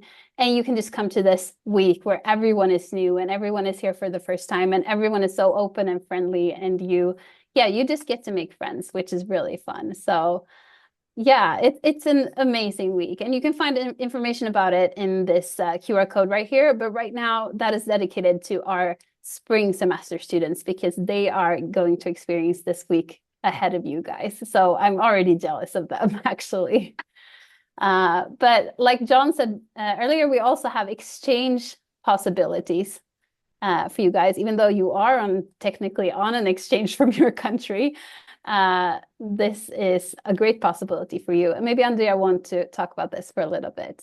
Yeah, I mean, both Araceli and John, they mentioned that there are possibilities to go abroad to our partners within partner universities all around the world. We have, I don't know exactly, maybe around 120, 130 universities around the world that are our partners, and our students can go abroad. Within Europe, there is even financing via the Erasmus Plus program. And so you can scan the QR code and check our partner universities. So it varies depending on the program. So you have to go there and check Go Global and check which universities are available. And also there is the Ingenium, which is an alliance of 10 European universities making like a one campus in Europe, but one university with 10 campuses. It's super campus with 170,000 more than that students in those 10 universities. And these universities are very diverse. So some are old, some are new, some focus on research and others in applied learning. But despite our differences, we share the same core values like education, research, innovation, and social engagement. So there are short courses created. So students from all these 10 universities, they visit each other, a group of students, they go. So it's really nice, another opportunity. And if you scan the QR code, you can go to the page of Ingenium, that is this network of universities. Yeah. Now, let's go to tuition and living costs. Yes. Sarah, please. Exactly. So tuition fees, these are some more numbers for you guys. But if we look at the bachelor's programs, which is what you're here for today mainly, that's going to be 465,000 Swedish crowns. And this is for the academic year of 2026, 2027. And we often get asked how this is paid, and it's paid in installments. So you will pay 77,500 Swedish crowns before every semester, and that's around 7,000 euros. So yeah, important to remember that you pay before the semester starts and it's in installments. You don't have to pay the full amount all at once. There are also some living costs here in Sweden, right? Yes, these living costs, of course, this is an estimate, okay, and this was taken from the website Studying Sweden.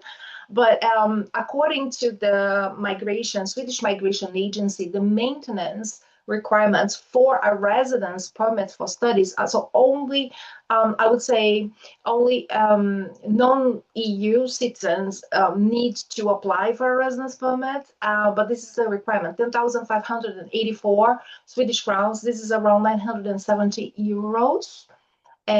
So you need to have the amount for the periods that you're applying to for your visa, that we don't call visa, we call it study permit or residence permit for studies.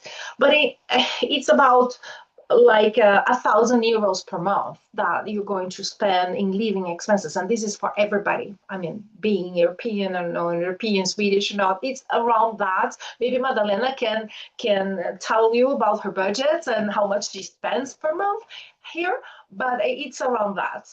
But of course, it varies a lot depending on your, how you spend, how you live, and if you go eat out at restaurants a lot, then it's going to be much more than that. So it really depends on your lifestyle, right? So about scholarship, let me tell you about scholarship, because there were questions about scholarship, and I'm gonna tell you this.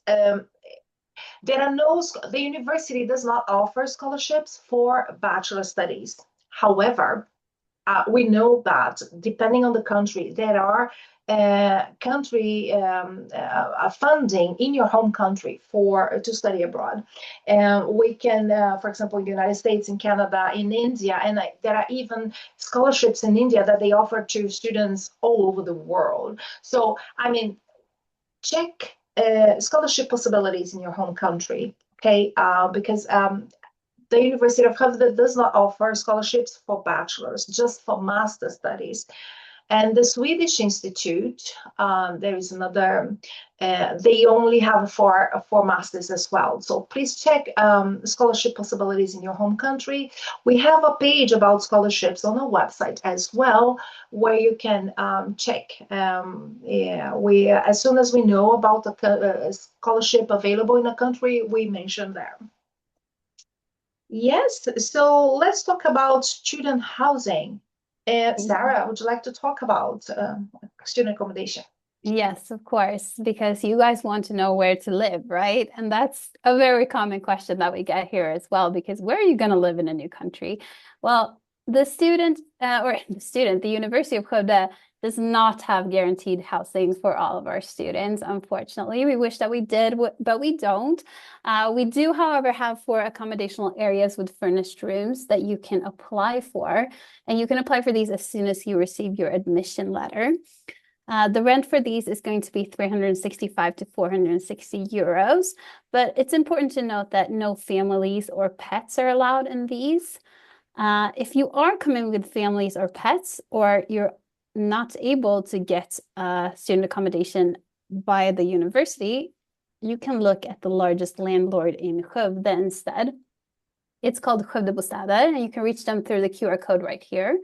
They don't have furnished rooms. However, they both have regular apartments and student apartments, and families and pets are allowed in these as well.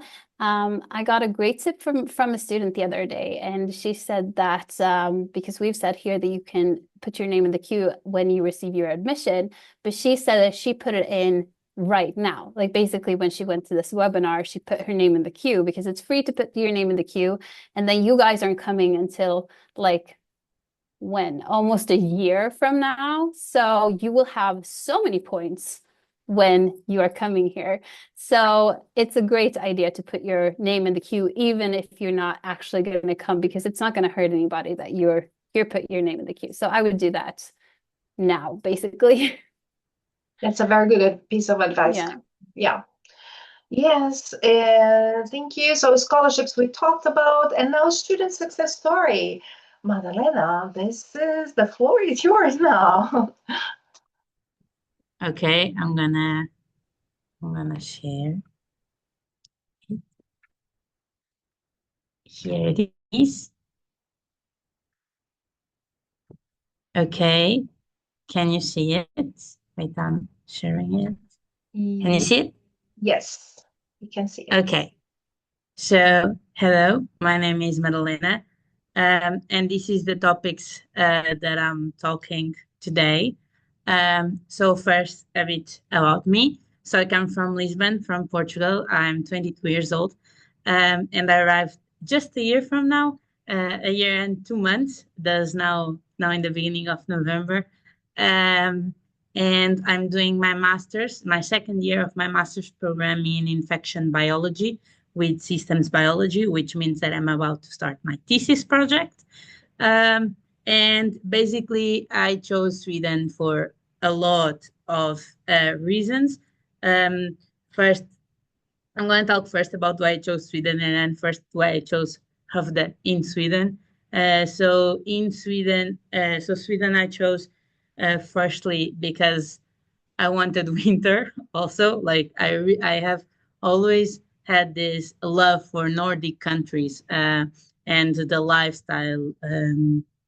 The like everything is so open and everyone is so good to each other and that's really nice.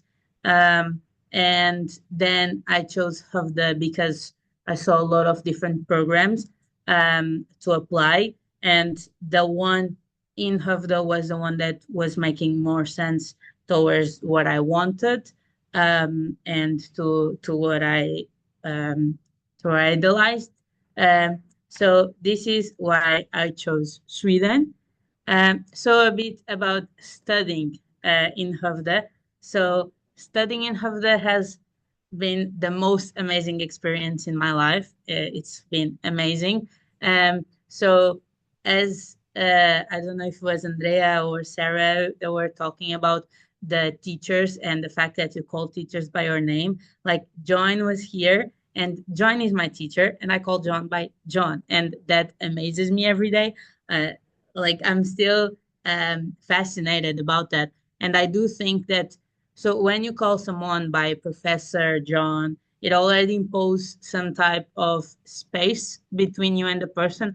And like, for example, I had a conversation with a teacher and completely friendly about, oh, what do I think? Do you think I should do a PhD now or go to try to work or something like that? So they're really there to help you and to help you go through it. You just have to ask, like literally, you just have to ask, and they will be there for you, and that's amazing. And then learn in practice what we learn in theory. And this is really, really happening. Every time I'm doing something in the lab, I'm having at the same time uh, or theory lessons or seminars, depending on the course, because maybe it's more a bit like Sarah talked, a bit more of you learn with the material that the teacher gives you. And then you just have sessions that are these seminars where you just confirm the answers with the teacher to make sure that you have come up with the right basis. But everything you learn in practice is being shown you what is the theories behind and vice versa. So that is something that is being really really helpful. Plus education with purpose. So I think a lot of times in my when I was growing up, I always had like these assignments where I was like, I think this makes no sense for my future, and I didn't have any assignment like this in the University of Skövde. Even every small little detail, for example, before you enter a lab, normally they make you a quiz about the protocols of the lab to make sure that you're going prepared for the lab, and that has purpose. You know, nothing that you do is made without purpose, and I always think that if you see the purpose, then it's easier for you to want to do that or to find the availability on your brain to do it. You know, um, so that has been also really helpful. Plus, the best thing, I think this is what really really differentiates Havda from other universities. Havda is a small city, a small university, like compared with bigger ones, and like you know everyone. I have friends from all of different courses.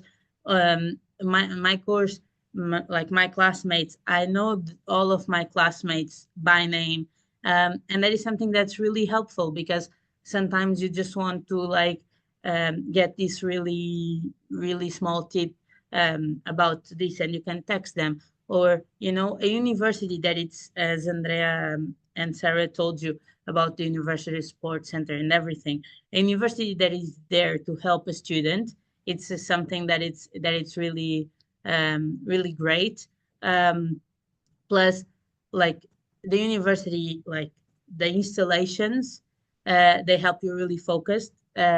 Like you always have a group room. Right now, I'm in one group room that you can just walk in and have study sessions with your friends, or the library that has either quiet places where you're not supposed to talk at all, but also have these open spaces where you can talk and you can like have a nice chat with your friends, and but also have sofas in the library. So if you want to like take a 5 minute break, you can take a 5 minute break in a comfortable chair, you know, that's something that's really helpful. Now, about living in Skövde, I have images to make sure that I don't forget to talk about anything. So the first image is something that in when you're moving to Sweden, it's the first thing that you gotta learn. It's fika, and here it's a cinnamon roll, but it's normally accompanied by a coffee. And it's this time where you take 5 minutes of your day, you go out, you eat something, you clear your mind. It's perfect. It's amazing. And we love fika. It's the best Swedish feature ever. It's amazing. Go and buy yourself some fika. First time when you arrive here, go and buy fika. And then on the second picture, it's Billingen, like Sarah said. So we have this mountain that it's amazing. Like if you want to connect with the nature, if you want to go outside of the city, it's like a 30-minute walk. You know, you can always take the bus and that's 5 minutes. And that's really, really good because you can go, you go through the woods, or you go for a walk, or you go to the lake, or you have so many activities to do in Billing, and you can ski in the winter, you can ice skate, you can go be like bicycle or something like that. You have an adventure park. There's so many activities that you can do in Billingen, just to clear your mind. So that's always like something that I think is a really big plus. And then, as Andreas said in the beginning, the seasons are marked. In Portugal, seasons are not that marked anymore, but in Sweden, it's like every season is beautiful. In the summer, the sun is staying for 12 hours a day, is amazing. And then in the autumn, the leaves are falling, the whole ground is brown. It's beautiful. And then with the snow in the winter, the snow lights up the streets. I had no idea that the snow had so much light. And it's like the sun is up because the snow lights up the city like amazingly. And then of course in the spring the flowers come and you can go back to the park and go back to catching some sun, and you know, just be with your friends, and that's really nice. um, then you have more about social life. So in the first one, we always have we can have some campfires up in Billinga. That's also really nice, you know, just to spend a night in the summer with your friends by the campfire and making some grill, and that's really nice. And then as was already here said, Have is a very international school. So, for example, this year we hosted an international week with a lot of different events that helped a lot of students feel more home, also shared their culture. And it was like really, really nice, and is really good for you to learn other cultures and also to show yours. That's really nice. And then on the next photo is like just friends doing a barbecue, because as soon as the sun is out or as soon as stops raining, you always go with your friends and you do a fun barbecue. And always in the park, in the student housings, everywhere there's a barbecue spot nearby that you can do something. And that's really, really nice and really, really good to have your friends with. And then, you know, you can have different types of activities to do at night. You can gather your friends at home on a night with more rain that you don't feel like going out. But we also have a game night every Monday where you can play board games, and there's about like 40 students always coming every Monday to play board games. And then you have the student pub that always does theme nights. Like, for example, on this third photo, it was Miami Vice or something like that. And that always helps you to be creative. I love it because it's like, oh, next Friday is cowboy night. Next is pirate night. And of course, you don't have a full pirate costume or you don't have a full cowboy costume, but that lets your imagination go beyond and you having time with your friends. I have friends that sometimes paint themselves green to go to a Shrek night. So that's also really fun, a really great story to tell, really great memories. And then in Havdo, we also have a karaoke bar, which is, for me, one of the biggest plus ever in a city. I don't sing well, but karaoke bar is amazing. Plus, is a fun way to learn Swedish because there's always a lot of Swedish songs there. So that's really nice. And then we have our Swedish traditions of university, as every country. So in Sweden, you have your oves. There's basically these jumpsuits with different colors. So different colors mean different study fields. For example, on the one in the right, you can see the different colors. The blue one is economics. The green one is bioscience. The black one is games and is gaming, I think, and IT. And then the white one that you can see here in the middle, it's engineering. And this is a big part of the student culture life. And you basically wear them everywhere. And then you put patches on them according to the activities that you made. And it's really fun because also encourages to go and do some activity, something that you never experienced before. And that's really, really nice. Plus, on the photo with the cowboys, you can see in Sweden you have sittnings. That it's basically a moment where you stop, you have a nice meal with your friends, and it's always teamed, so that we have a team around the sitting. And on this one, it was a cowboy sitting. So yeah, and it's always really fun, to experience because then you go outside of and you see different universities have different colors. I think one university has a pink color for something, and that's really nice. So yeah, so travel, and this is my last topic. So as you've seen this image before, Havda is really, really central, which means that allows you to explore Sweden as a total, also the whole Nordic area countries, because it's so central. And you also can go around Havda, like between the two lakes. And I have some images. For example, on the first one, you have one of the Gothenburg Islands. So Gothenburg has a big archipelago that you can go, and we went to one of them, and this is a museum of art. And then we have Laco Castle that is just up in the northern part of like on the northern lake of Havda. And it's a beautiful castle with amazing history, like completely like taken from a romantic scene. It's beautiful. And then you have Hjo, that it's on the other lake. It's a beach city that you can go spend your day in the beach, get a really, really good ice cream, go for a swim in the lake. A lot of people went swimming in this lake in September now. We went to 60 exchange students. They loved it. It was cold. I'm not gonna lie, it's cold, but it's nice to experience because also these cabins here are saunas, so you can have the full experience of going into the sauna and then into the lake. So yeah, so that was my presentation. Any question? I have my email as a student ambassador here that you can contact me and I'll reply to everything. Thank you, Madalena. It was amazing to see your presentation. I really loved it. Thank you so much. And it was so nice. You were talking about building, and I was almost thinking, yeah.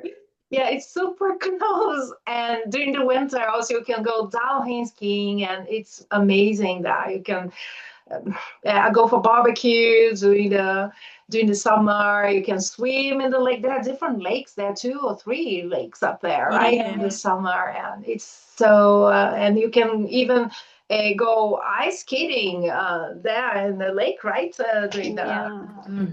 During the winter. Thank you so much. If you have questions to Madalena, please type them in the Q&A. There is one question that, in fact, I think you can answer. Emily is asking, do you maybe have the link to the website about extracurricular activities? The one on the referring side leads to the... Okay, now she's talking about the library. We can put maybe the links to the library, and we can put in the chat maybe. But Madalena, is there any link for the activities for the students? For the students, there's mostly Instagram pages that I can link here. The ones in the library, I probably in the university page because they have. Yes, it's in the university page. I can also put it. Yes. Yeah, maybe Sarah can put it, because I'm going to talk about how to apply. I'll put the link to the library in the chat. Yeah. Thank you. Thank you so No much. problem. Yeah. And then I don't know if there are any more questions. There is one question that I think we can answer now. This is done. Emily is also asking, if I apply for an Erasmus semester, do I also have to pay the tuition fee? Emily, I don't know which country you come from. Students coming from outside the EU or EEA area, they need to pay tuition fees. EU citizens, citizens from the EEA area, Nordic countries, Sweden, they don't pay tuition fees. Okay. Now, if you have to pay tuition fees and you go on study abroad, Erasmus, then you pay the tuition fee to us, not to the other university. You pay your normal tuition fee. You pay one tuition fee per semester before the semester starts. So the program has 6 semesters, so you need to pay the tuition fee before the semester starts. But if you go on an Erasmus semester, via the Erasmus program, you're going to receive a scholarship, an Erasmus scholarship, to help you with the study abroad.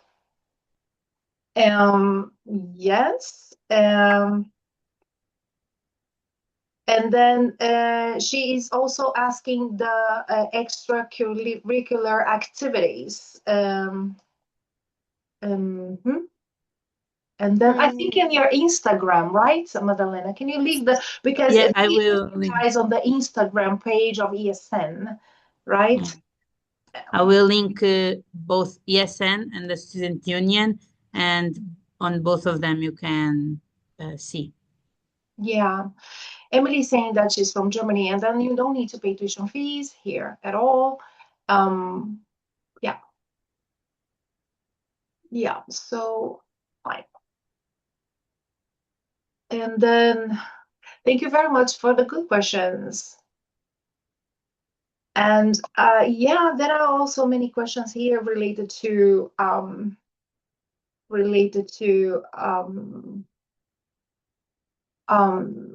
how to apply, and we are going to talk about this. If you have questions to Madalena, this is your chance.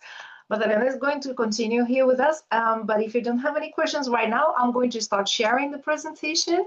Do you want to see anything, Madalena? I don't think I can say that from everything that I've heard, for example, living costs, I think I spend a bit less than what was said there. So I also think, as you said, Andreas, it depends on if you want to go out every meal. Like in Sweden, from what I learned, is the things are like your survival things is not as much expensive as in the rest of Europe, but what is like extra, like going out for dinner, like outside You don't need that to survive, you understand? So that stuff is more expensive. So it's about you and how you want to live, also. Right. Thank you, Madalena. Thank you so much for the wonderful presentation. I loved your pictures. I want to know where this karaoke bar is because I didn't know about it. So please send me the information later. This seems really fun.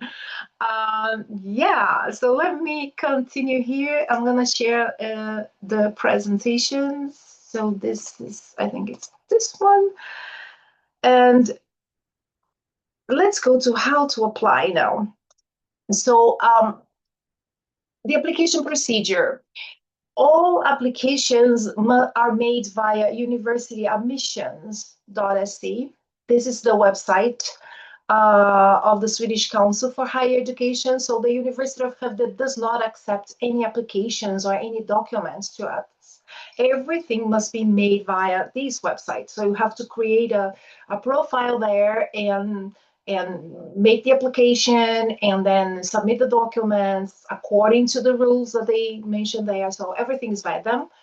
And then non-EU applicants must pay an application fee of 900 Swedish crowns. This is around 80 euros.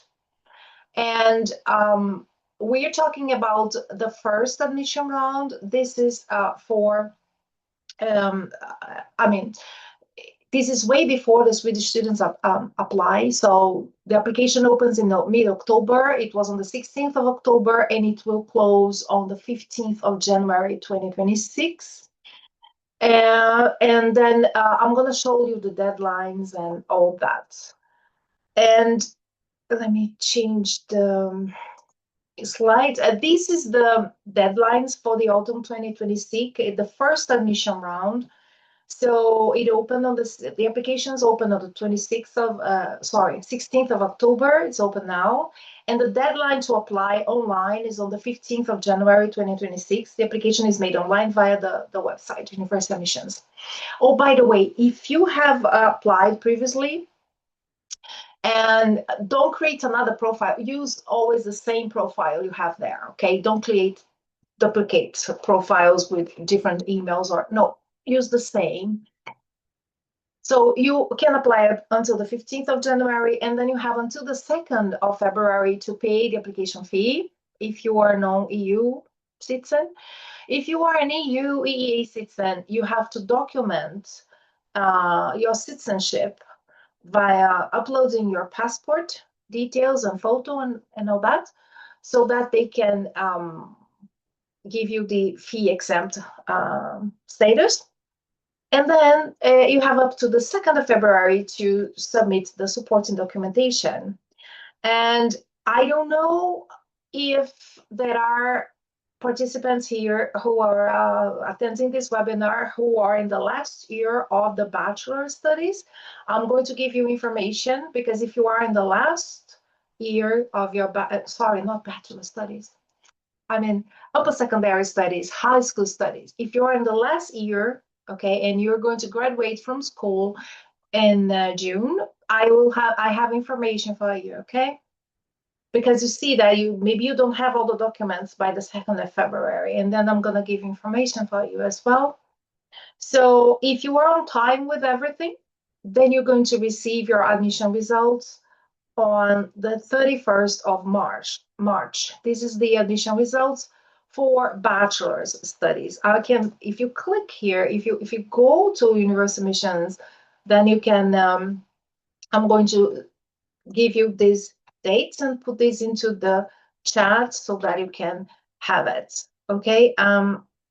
So I'm going, and then you go, you don't need to reply to the offer on the first admission round. It says here, your university will contact you if you must reply. At the University of Skövde, you don't need to reply if you apply in the first admission round. So you receive your admission results on the 31st of March.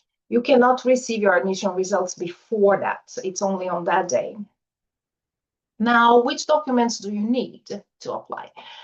As a general rule, you need your upper secondary school certificate, so the certificate of a high school in the original language and the official English translation, plus the grade transcripts of all 3 years of your high school studies, also in the original language and the official translation in English. Of course, if it's not, if your school issues it in English, then of course, then you have it originally in English. And proof of English skills equivalent to English 6 level in Sweden. So depending on your country that you have studied your high school, you meet it with just with the certificate of high school certificate. Sometimes, depending on the country, you need to provide an IELTS or TOEFL certificates. You need to check the country-specific requirements, and this is what we're going to check now. And also your passport copy for identification.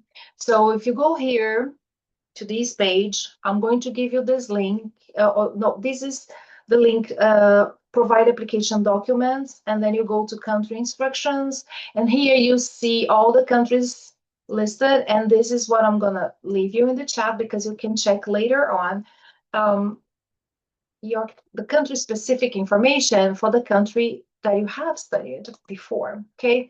So I'm going to give you an example. Somebody here, there was a question here in the Q&A saying that you have, the student was from Pakistan. And then let's see here, Pakistan here, I have it open. So if you have this intermediate secondary school certificate or higher secondary school certificate, this meets the general criteria, okay? So if you go to the program, for example, biomedicine, this is just for Pakistan, but there is an information for all countries. And then you go to biomedicine and you check the requirements as we were, there is the general entry requirements. So the general entry requirements with this from Pakistan, you meet the general. But here they are asking also mathematics 2A or 2B or 2C. And these is, and also science studies, biology 1, chemistry 1. It depends on what you have studied. Okay. And these assessments, they will check the subjects you have taken in all 3 years of your high school studies, and they're going to say if you meet the requirements or not. These are additional requirements, these are specific entry requirements, and this is done, everything is done by university admissions, not by the university. So we can never tell you if you can meet the requirements or not. We just tell you, take a look at here at the country-specific information, right? And there is also even a manual for them where they assess how many years, but this is a page completely in Swedish. And then how they assess the specific entry requirements. But I would recommend you to check the information for the country that you have studied, and then you read it all, because there are, for example, it says how you meet the English requirements. Here, for this case, for Pakistan, we are in Pakistan, upper secondary studies completed in this country do not meet the English requirements.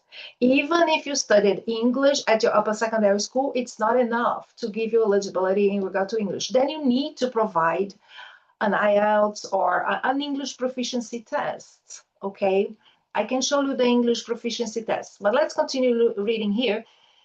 Here you can, there are specific document instructions for students from Pakistan. For example, you need to have these, have your documents attested by this inter-board committee, IBCC in Pakistan, for example. This is very country specific. It has to do with the authorities related to the Ministry of Education in your country. And this, you have one page for every country. So you have to check the page for your country over there, okay? So the countries are here. It's the last link I put in the chat. And now, taking the example of Pakistan, so you need to take an an English certificate. And then I'm going to put this page here that is for those of you who need to take the English certificate. Here, there's a lot of information, and there is how can I meet the requirement. So for you guys, you can meet with previous meeting the English requirement through upper secondary studies. So depending on the country, maybe if you take English in a specific country and then with your high school diploma, you meet the English requirement. You have to check the information on that page of your country. And then if you have already a bachelor's degree, depending on the country that you have taken your bachelor's degree, maybe you can meet the requirement. Or you have to take an English test. And maybe many people here must take an English test. So here are the tests that are accepted. So an IELTS, for example, these are the IELTS that are accepted. These are not accepted. You need to have the equivalent to English 6. So for example, English 6 in Sweden or English level 2, what they call. It's an overall score of 6.5 and no section below 5.5. Here you can also read how you submit your IELTS test, how long the IELTS test is valid. It needs to be verified online. So they generally say 2 years, but sometimes they accept more than 2 years if it still can be verified online. But then they also mention other tests that you can take, like the TOEFL IBT, test of English as a foreign language. And these are the ones they accept. These ones are not accepted. Remember, you need to have the equivalent to English 6. So you can have a score, you must have minimum a score of 20 in a scale from 0 to 30 in the written test, or in a total score of 90. And what they accept, what they don't accept, how you submit the documents, everything is here. Another certificate is the Cambridge, the ECPE from Cambridge University. And this ECPE, for example, gives you the equivalent to English 6, how you submit the Michigan tests. The PTE, we had somebody mentioning in the test that there is somebody with a PTE test. And then, by the way, PTE, somebody was here, I think, I don't know if it's Emily who had a PTE or somebody had a PTE here. A PTE, you need to have at least a score of 62 and 61 in the writing. I remember, I think it was the one who mentioned that had a PTE had 76. It was high, it was very nice. But remember here, you have to check how you submit the test. Your test score must be verified. Use a PTE account. Assign your test result to university admissions in Sweden. You know, here in Europe, there is these rules for GDPR, information transfer between one actor to the other. And for you to have your PTE test verified, you need to actively log in there and click on something, so to make it visible, to make it available to university admissions in Sweden. Otherwise, they will not have the possibility to check your PTE. So please, you who mentioned in the chat who had a PTE, please do this. Otherwise, they're saying that even you submitting the PTE, it won't be verified just because you didn't click there. So do that. And they also mentioned these Cambridge examinations, like you can have the CPE, you can have the CAE. The CAE is enough, gives you English 6. If you get a CPE, you can get a English 7. So you can read it all. You have the link there. And yes, now I want to raise your hand. There is a possibility, or you write in the chat, if you are going to graduate in June 2026. This is the thing. If you're going to graduate in June 2026, so you don't have the documents and you cannot meet the deadline to submit documents on the 2nd of February. And then what happens? You cannot submit it late, especially for a program like biomedicine and molecular biodesign. They have so many applicants, so you need to be on time. That's the best advice I can give you. Be on time, meet all the deadlines. Now, if you going to graduate in 2026, you don't meet the deadline. But if you are from the EU or an EEA citizen, if you already live in Sweden or in the European Union, and you don't need any visa, any residence permit, then you can apply during the second admission round via the national website antagning.se. This website is completely in Swedish, it's not in English, and it follows other deadlines. Okay, it follows the deadlines of the second admission round. And this is for Swedish students, and they have different deadlines. Now, this is only for EU citizens who do not need to apply for any permit to travel to Sweden. I don't know if there is anyone in this situation, because non-EU citizens, if you are from outside the EU, you cannot apply via antagning.se because the admission results will only be published on the 10th of July. But if you are from the EU, then instead of, and you are in the last year of your study, of our high school studies, you cannot submit this thing here, and then you have no chances of admission. Then we recommend you to apply during the second admission rounds via university admissions. And then the application will open on the 16th of March and will close on the 15th of April. And, you are going to have until the 18th of June to submit the documents.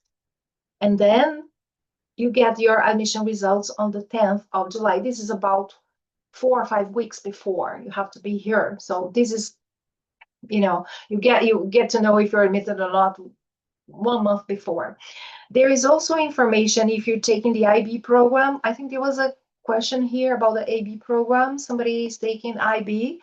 IB program, you have until the 5th of July to submit documentation of. There is also this thing here. Grace is from French, high school students. So Grace, if you are in the last year, you have until the 5th of July, but then you need to apply, not via universal admissions, because you cannot meet the deadline, right? If you're still in school, then you need to really apply via the other, the second admission round. We're going to have a session, by the way. Somebody asked about other webinars. We're going to have a session for, these are the webinars we are having. And this is the webinar today on the 6th of November on special session for EU citizens in the last year of high school who will graduate in June 2026. So there will be something on the 4th of December. 4th of December, and then and this is the link. This is only for EU citizens, but I'm going to put this, so if it's your situation, please register. And yeah, and then we're going to talk in detail about this. And I'm even bringing our colleagues Rosa and Lina from the admissions office to this session. Okay. And yes, and here also on this webpage here, I'm going to leave for you the webinar pages. You can also check video recordings of previous webinars. Some of these video recordings here are from last year, but we're going to update them with the ones that we are recording today and the one we recorded yesterday for the cybersecurity.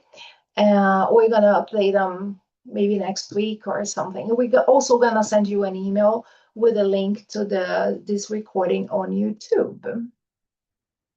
Yes, so I think I have covered most everything. Migration requirements. I mean, once you are admitted, and if you are from outside the EU with citizenship, you need to apply via the migration agency, Swedish migration agency, to apply for a residence permit for studies, what we call a student permit. And then you must be admitted.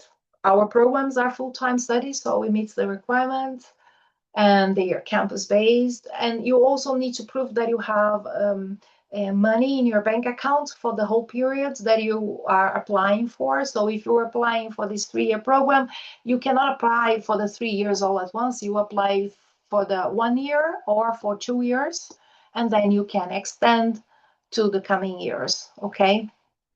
The maximum you can apply at once is 2 years. So you can apply for 2 years plus 1, or you can apply for 1 plus 2, or 1 plus 1 plus 1. And yeah, you need to pay the tuition fee for the first semester before you apply as well. And if you scan the QR code, you can check this at the Swedish migration agencies. EU citizens do not need to apply for any permit to come to Sweden. You have the right of residence.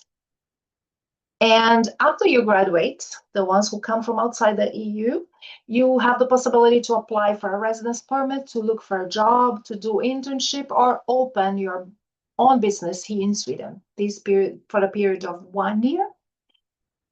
And yes, and meet us online, Sarah. And I think we have. Do you want to talk anything more about this? I was showing the page. No, I think you already mentioned the open house and the webinars, right? Yeah, So that there should is be the in the chat at open this house point. as well. I can put the link of the open house. Yeah, somebody asked about that before, so I put the link, but you can put it again if you want. Yeah, the open house is here, so you can read about it and you can really register now. You register here. And yeah, I think you have to leave early today, right, Sarah? But Yes, before you leave, do you want to present our student ambassadors?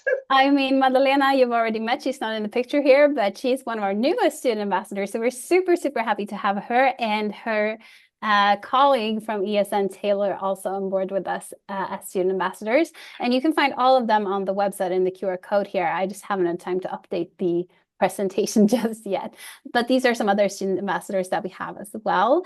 And feel free to contact them about any questions that you have, or if you are in Skövde, you want a campus tour, or if you want to know about the best place to eat Chinese food or something like that. They know everything. So I would definitely ask them about all student related questions, because they can answer from an international perspective. So I think you will relate to them probably more than you relate to us.